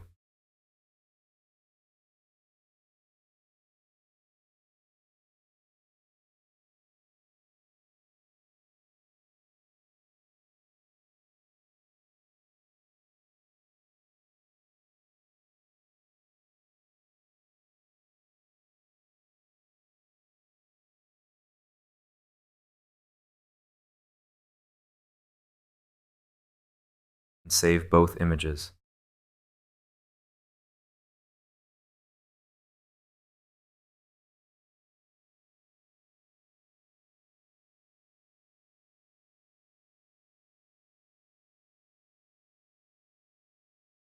But background generation is not the only way you can use Midjourney or any other image generator for your Unreal Engine scenes. For example, I use it for texture generation as well. As you may have noticed, I'm a bit obsessed with concrete and brutalist architecture. I always liked how Midjourney can generate images of concrete architecture. There are a lot of concrete materials available in the Quixel Megascans library, but unfortunately, none of them look as good and interesting as the ones generated by Midjourney. So I had the idea to steal these materials from Midjourney. Just generate some concrete wall and apply that texture to my objects in Unreal. It's really simple. In any case, this is not limited to concrete. You can generate any texture. You can start by generating something like this. Frontal view of a gigantic concrete block, overcast, daylight, photography, and whatever aspect ratio you prefer. Tall images will be better suited for tall objects, and vice versa, of course. So you can just generate a bunch of those. And upscale the ones you like. You can go for 4 times upscale if you don't mind waiting. Okay, something like this will be usable. Save the image and open it up in Photoshop. Adjust the image to your liking. I used Unsharp Mask to enhance the texture of the concrete and make it pop up more. Go to Filter, Camera Raw Filter, Geometry, and click on this icon here. Draw 2 lines along the sides of your shape. This will make your perspective perfectly flat and will get rid of any perspective distortion. Crop the image to get rid of everything that is not your texture and save the image as PNG file. I created a couple of those, as you can see.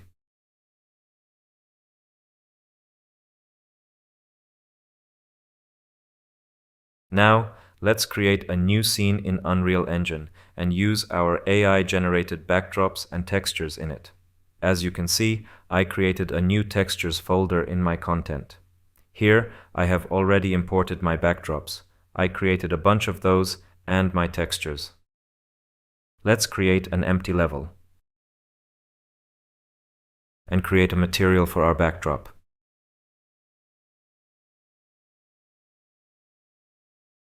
Create a new folder in the Materials folder and create a new material. Open it up, navigate to your Backdrop Textures folder, and drag one into your material editor. Add another layer with isolated lights. OK. Let's convert both layers to parameters and name them Base Texture and Lights Texture. Now let's create our classic color correction chain, or open up the sky material that we made in the last tutorial and steal it as I did here. Ctrl-C in one material, Ctrl-V in the new one, and connect the chain.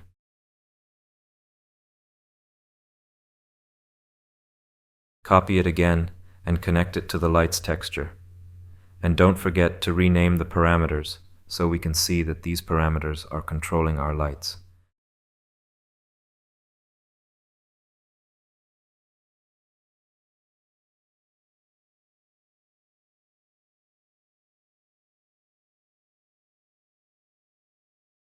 We will use additive blending to mix the lights texture with the base texture. Output from that, then plug to emissive color of your material. Change shading to unlit and make it two-sided. Then enable is sky. The texture will work the same way as the sky in our scene. We will use this texture to emit light to other objects. The last thing we will need is something that will take care of the UVs of the textures. That basically means how the texture is going to be projected on the mesh in terms of scaling, rotation, and positioning. And because I'm lazy, I'm going to steal this. Open up any material from the Megascans library. You can use the concrete stab one we downloaded for our previous scene. But these materials are just material instances, so we will have to find the parent material. Right-click on your material. Find parent. Double-click to open.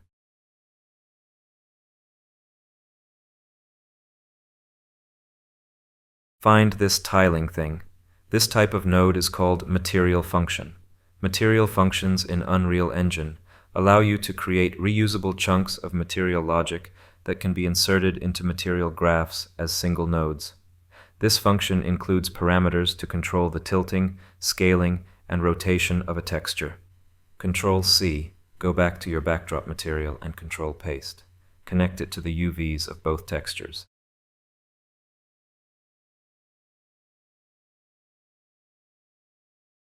Save it and close it. In this case, we are going to use a cylinder as our basic shape. I usually use a sphere if I want to project a sky, but that requires the texture to use equirectangular projection to be displayed correctly. If I used it for this type of texture, vertical lines would be curved, and we don't want this. So I use a cylinder instead.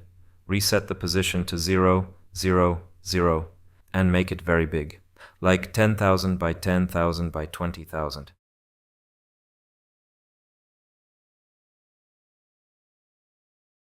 Create a material instance from your backdrop material. Use it as a material for the cylinder. Double-click to open. You can see now that if we mess with the tiling settings here, we can set up tiling and offset of your texture. Tiling in x-axis should always be 1 if you want to keep the texture seamless. And adjust all the other settings to your liking. It would be nice to see the perspective of our scene to match the texture correctly. Create a new folder in your materials and call it Grid. Open it up, create a new grid material in it, and open it up. Search for grid in your content and find this texture. Drag it into your material editor.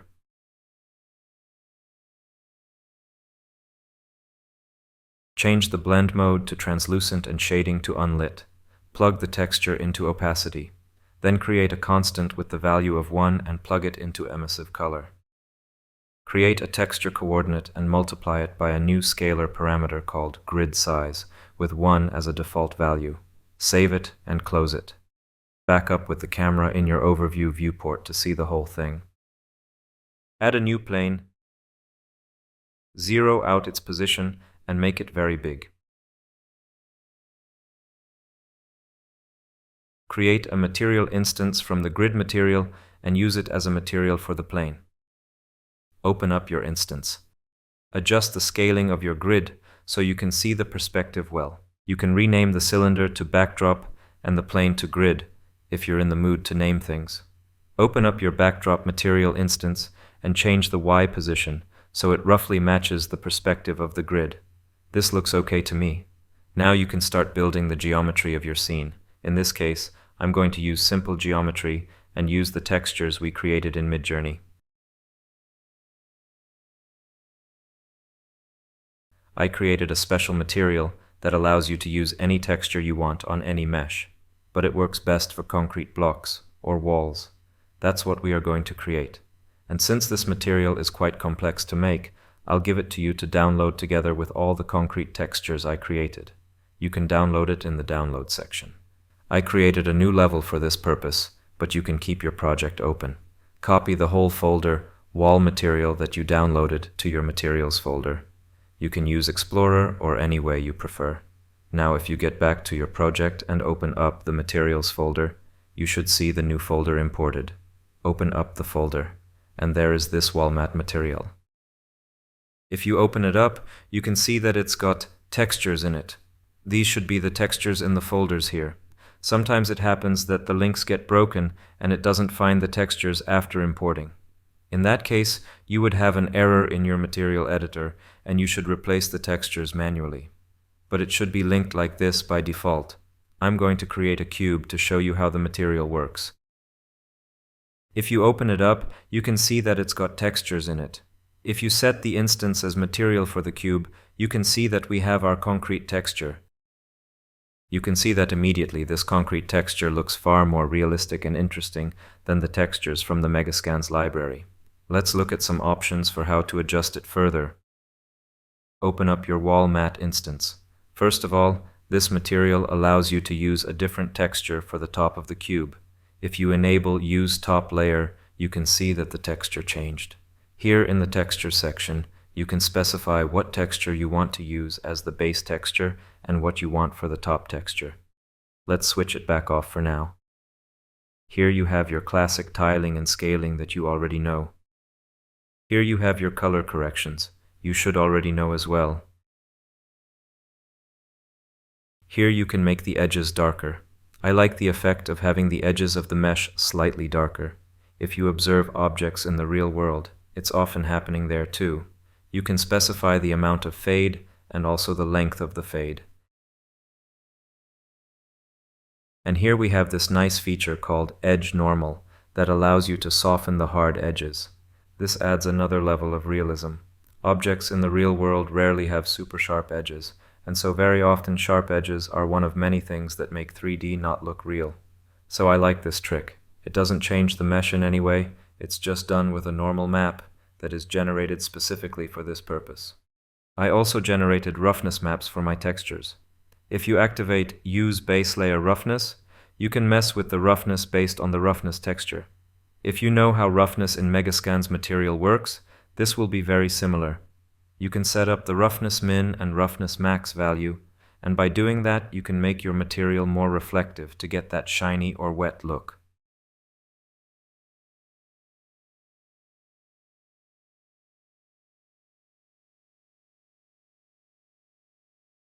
Back to our project. I will use 3D people from the Twinmotion library to have some reference in our scene. If you already have this library, just copy it to your content folder. If you don't have it, open up your Epic Games launcher and search for Twinmotion Humans or something like that. You should find this asset pack. It's free, so you can download it and add it to your project like this. When it's downloaded, just switch back to your project and you should already see it there. Let's create a concrete block using the concrete wall material that I just showed you. If you don't want to do this, you can create any scene geometry you like. You can import your own 3D models, Megascans models, or basically create anything that goes with your backdrop texture. I'm going to make a minimal scene with a water pool framed with simple concrete blocks, with our actor sitting on one of these blocks. Now I'm going to apply the concrete wall material instance to the mesh and mess with the settings until I get something usable. Copy the block to create this kind of frame, or whatever you like. Navigate to your water content folder and locate the water material that we created in the previous scene. Create a plane for your water surface. Duplicate the material instance we created last time here, and use it as a material for this plane. Switch to the lit mode if you haven't already. Now you can see that you can't see anything. And if you are smart, you already should know why. Yes, skylight. Now we have our backdrop illuminating the scene. You can hide the grid now. If you select your grid plane layer and search for hidden in the detail panel, you should find the actor hidden in-game checkbox. If you enable it, it makes the layer hidden in the game mode. Then you can press G on your keyboard to switch between edit mode and game mode, so you can make things visible or hide them. However, the layer will not be visible in the render. I use this for any layers that I use just as guidance, and I don't want them to be visible in render. Disable game settings exposure for now, so we don't have any auto exposure, and we can adjust the brightness of the backdrop. Open up the backdrop instance and adjust the brightness to your liking. Play with the contrast and color as well until you get something you like. And for your skylight, you have to have real-time capture enabled to see the changes in the lighting in real time. Okay, this is nice. What I don't like though are the reflections in the water. It doesn't look detailed enough. This has to do with the resolution of the skylight. Unreal Engine doesn't use the backdrop texture itself to create those reflections. It uses the skylight. And the resolution of the skylight is quite limited by default. So select your skylight and search for resolution. You should find this cube map resolution setting. Just increase it and make the resolution good enough to see sharp reflections. 1024 will be more than enough. Then you tweak the settings of your water material to make it however you want. I want very calm water in this case. Create a new post-process material and make it infinite extent. Then let's adjust our reflection settings to make it even better looking. So search for reflections, change the quality to the max, switch ray lighting mode to hit lighting for reflections, and enable high quality translucency. This is not super necessary, but it gives me better results sometimes, so I do it every time. Turn on bloom if you are into it, and compensate for the gamma shift if needed. Now let's add our volumetric VDB clouds that we created for the previous scene. Create a heterogeneous volume, make a new instance, and apply the instance as a material for this volume. Add a directional light, set the intensity to something super low like 0.2 and volumetric scattering intensity to something high like 30. I have explained all this already, so hopefully you don't mind me going fast now. Tweak the look of your cloud by adjusting the material instance and copy and arrange your clouds however you want. So we have our nice volumetric fog now.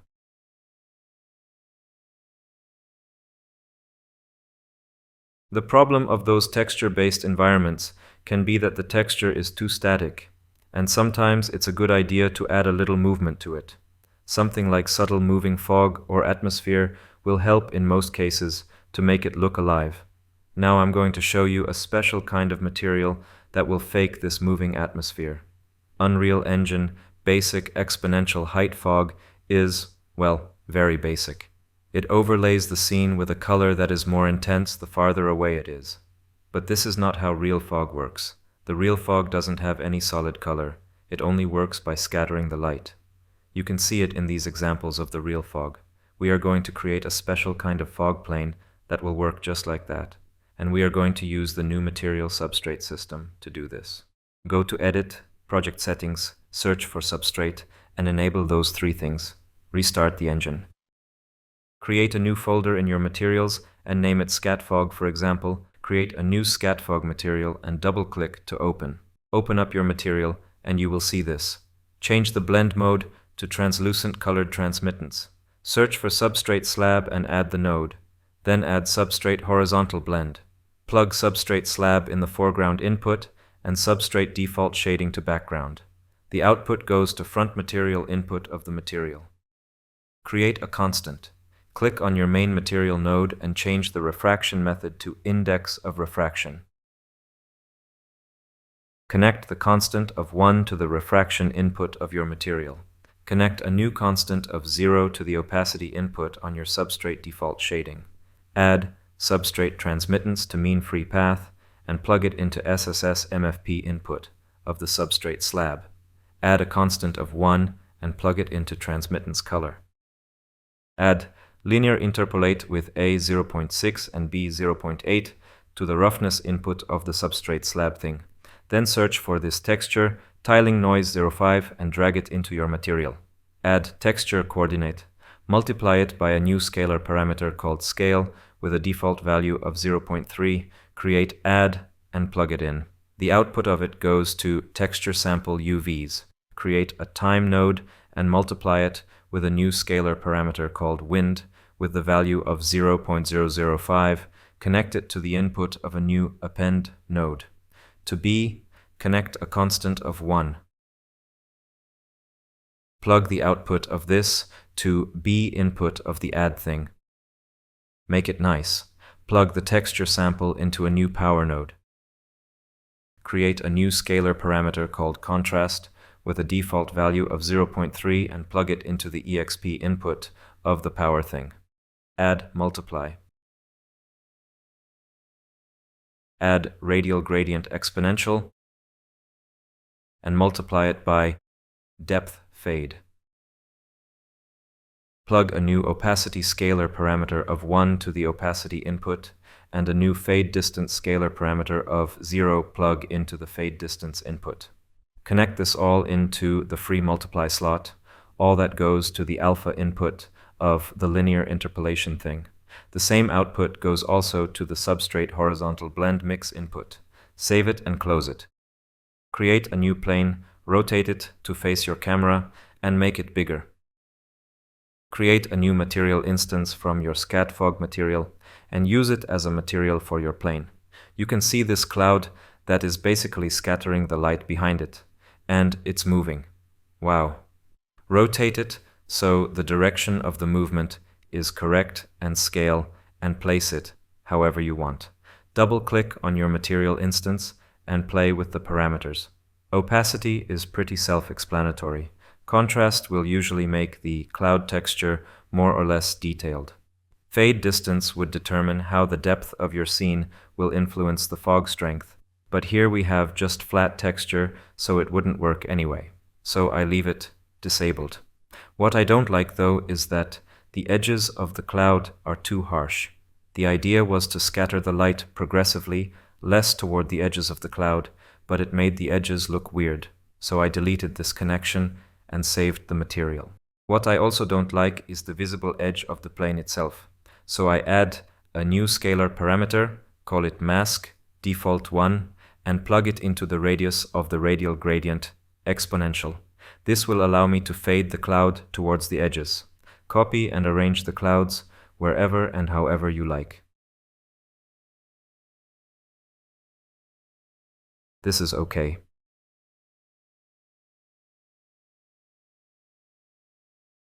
Now I will show you why we bothered with separating the highlights in Photoshop and all that stuff. If you open up your backdrop material instance, you should have these parameters: light's brightness, light's contrast, light's saturation, and light's color. If you increase light's brightness, you can see what it's doing. You can make the lights any color and brightness you like. I will boost it slightly so I get this glowing effect.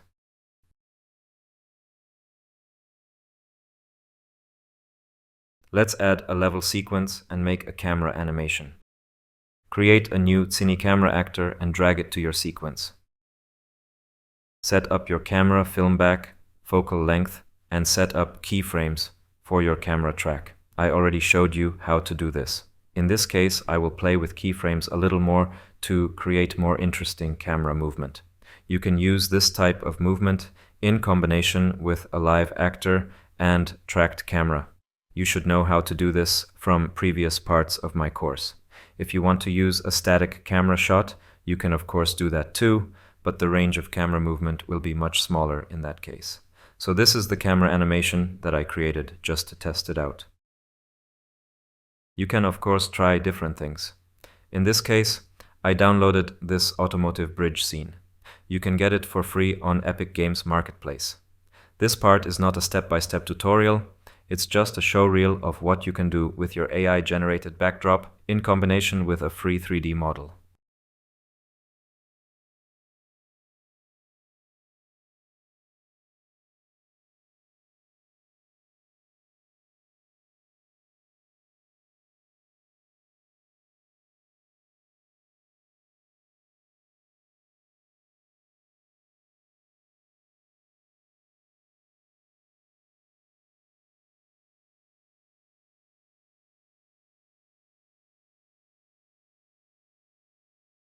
Now I will show you how to add a live actor to the scene.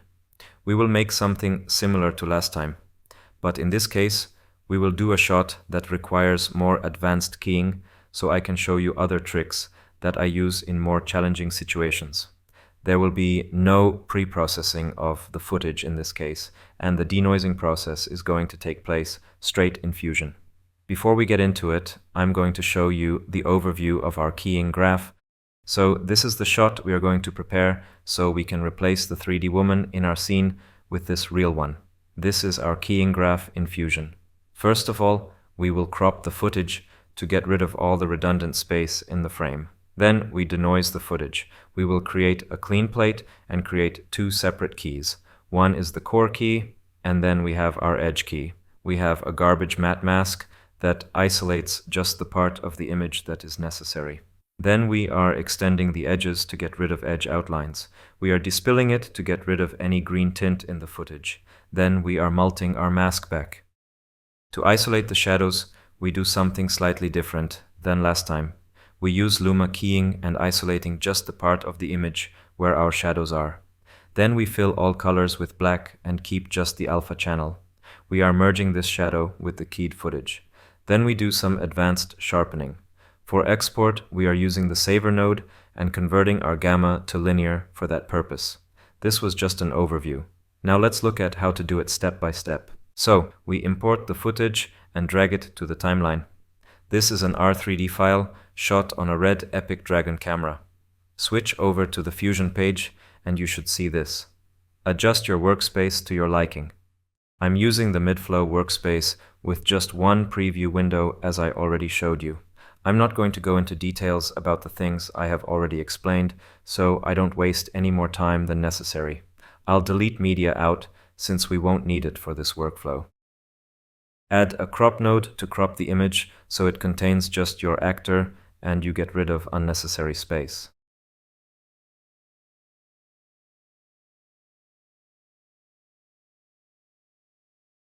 Add noise reduction. I like to disable Luma Chroma same threshold, so I can get controls for Luma and Chroma separately. This wouldn't be so important in denoising for color grading, for example, but for keying it's super important. Since it's chroma keying, cleaning up that chroma noise is much more important than Luma noise. So I clean the Luma noise just slightly, but my denoise for chroma noise is usually much stronger. This gives me a strong denoise for keying, which doesn't make the image mushy and blurry. This happens because the human eye is sensitive mainly to Luma information and is much less sensitive to chromatic information. Right-click on the viewport to save the image. In this example, we are going to use Photoshop to create a clean plate. Open up the image in Photoshop. If the colors are off, don't worry about it. When you re-import it back to Resolve, it will be fine. Use your object selection tool and draw a rectangle over your actor, or use any other way to select it. Expand the selection slightly, go to Select, Modify, Expand, 10, OK. Make sure that the mask contains the whole person. In my case, some fine hair goes out of the mask, so I just add it to the mask using an additive select tool. Go to Edit and use Content Aware Fill. This should be good enough for most cases. If you don't like something, you can just paint it out using a normal brush or healing brush. I don't care about things that I know are going to be 100% covered at any time. I just need the edges to be clean. Save the image and import it back to your Fusion project. Add Delta Keyer.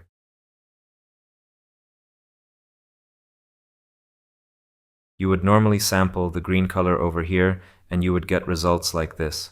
Then you would clip it like hell to clean it up, but you would just end up with an ugly, unusable mask, so this is not the way. But if we hook up our clean plate to the clean plate input of the Delta Keyer, it's looking much more promising. Now if you play with the balance slider here, you can improve the mask even more. The balance slider determines whether to make the key based on the difference between green and red, or based on the difference between green and blue. Depending on the colors in the image, you may get cleaner results if you get a good balance. You can see that we still have gray areas in the mask. You could of course go to your Matte tab and crush the white point to clean it up. But I prefer not to do this because you lose details on the edges. So we are going to fix this by doing secondary key, or solid matte as it's called in Fusion. Duplicate the Delta Keyer, Ctrl-C, Ctrl-V, split the signal, and plug it in.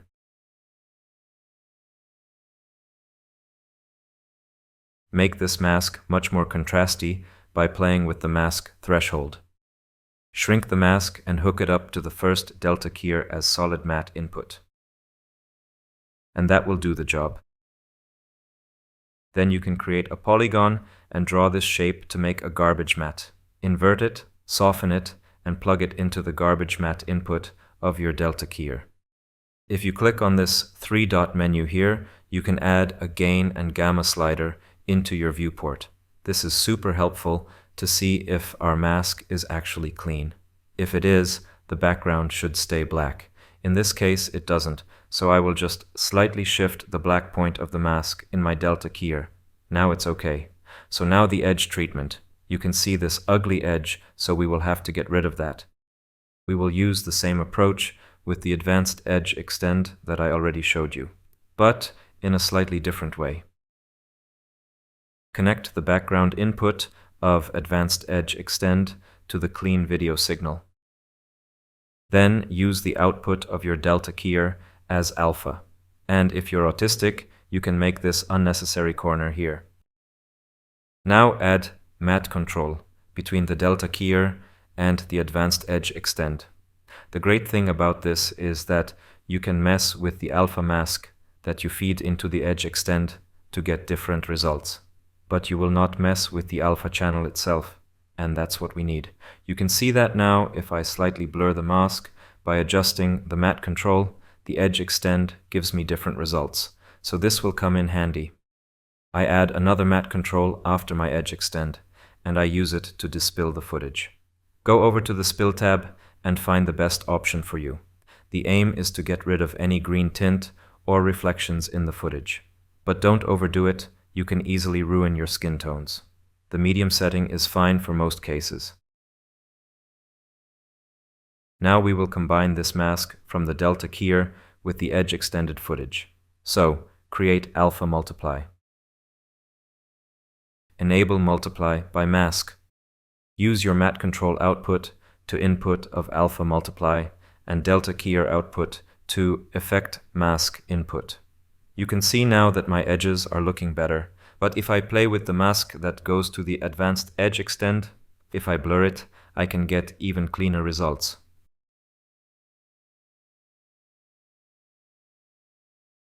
One useless corner here, and we can move on. We want to keep this shadow here. In most cases, you want to keep your original shadows. You can use the approach that I showed you last time, but now I will use a slightly different method with the Luma keyer. Hook it up to the denoised and cropped video. Switch to the alpha channel view, invert and adjust the threshold. So you can isolate just the shadows like this. Then create a polygon, draw a mask where you want the shadows to be. Invert. Soften the edge and connect it to the solid matte input of the Luma keyer. Now fill it with black. You don't want your shadows to be green, right? Add channel booleans and send black to your R, G, and B channel.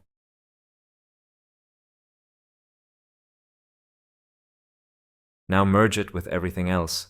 Add merge. Your keyed footage goes into foreground and your shadow goes into background.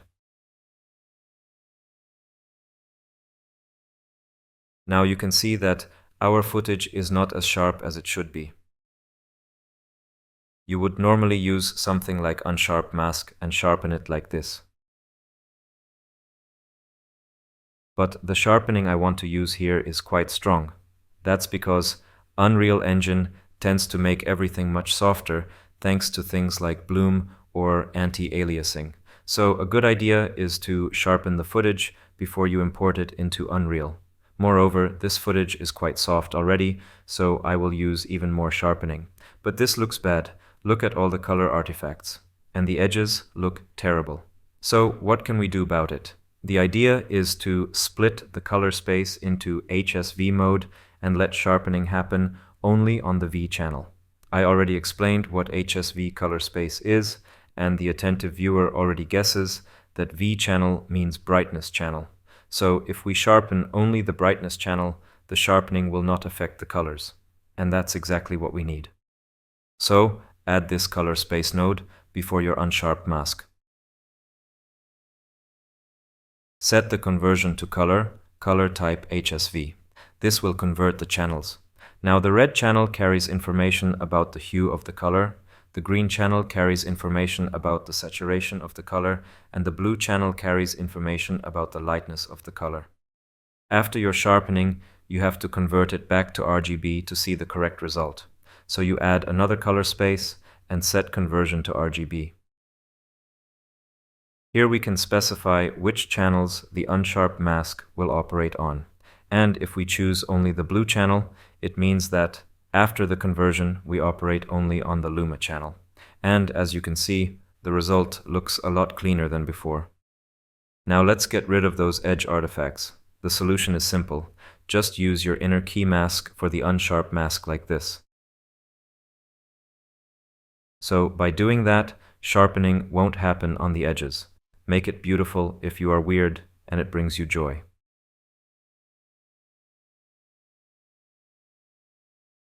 We will use a saver node to render the footage this time, but if you just export it like this, it will not look right in terms of gamma.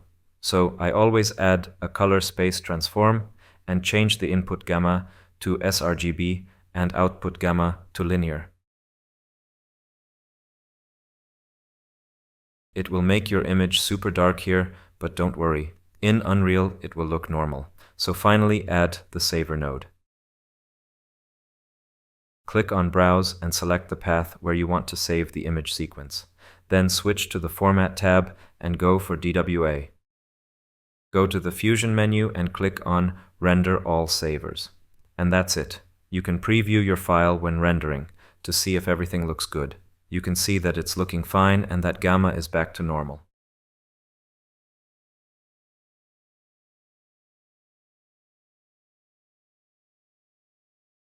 When the footage is rendered, we can get back to our project. Create a plane. Create the media source and media texture, or duplicate the ones you already have. Link the media you just exported in the media source. Check the correct frame rate and save it. Open up your video material and make sure that your texture sample is converted to parameter. If it's not, just fix it and call it video, for instance. Save the material and create a new instance. Use that instance as a material for the plane. Create a media track in your sequencer, click plus, media source, and select the right one. Then pick your media texture as always. Open up the material instance and drag the video texture into the video parameter.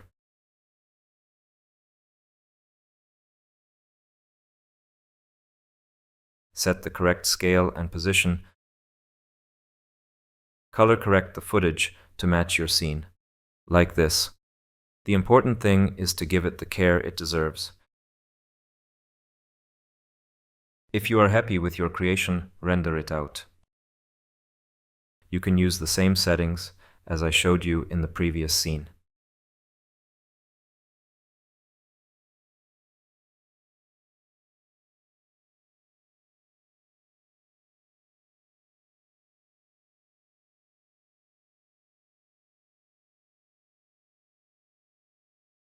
Do some color grading.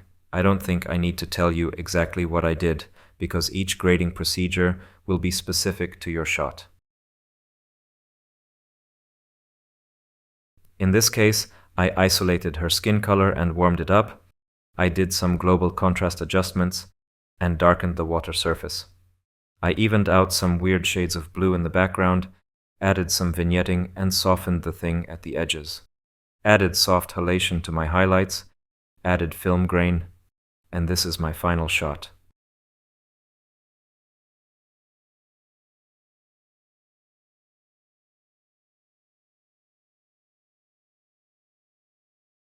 Hey, it looks like you've crossed the finish line of Advanced Unreal Engine Filmmaking course. Congratulations. I hope that you've gained some inspiration from my techniques. Go out there and make some magic happen. Wishing you lots of success.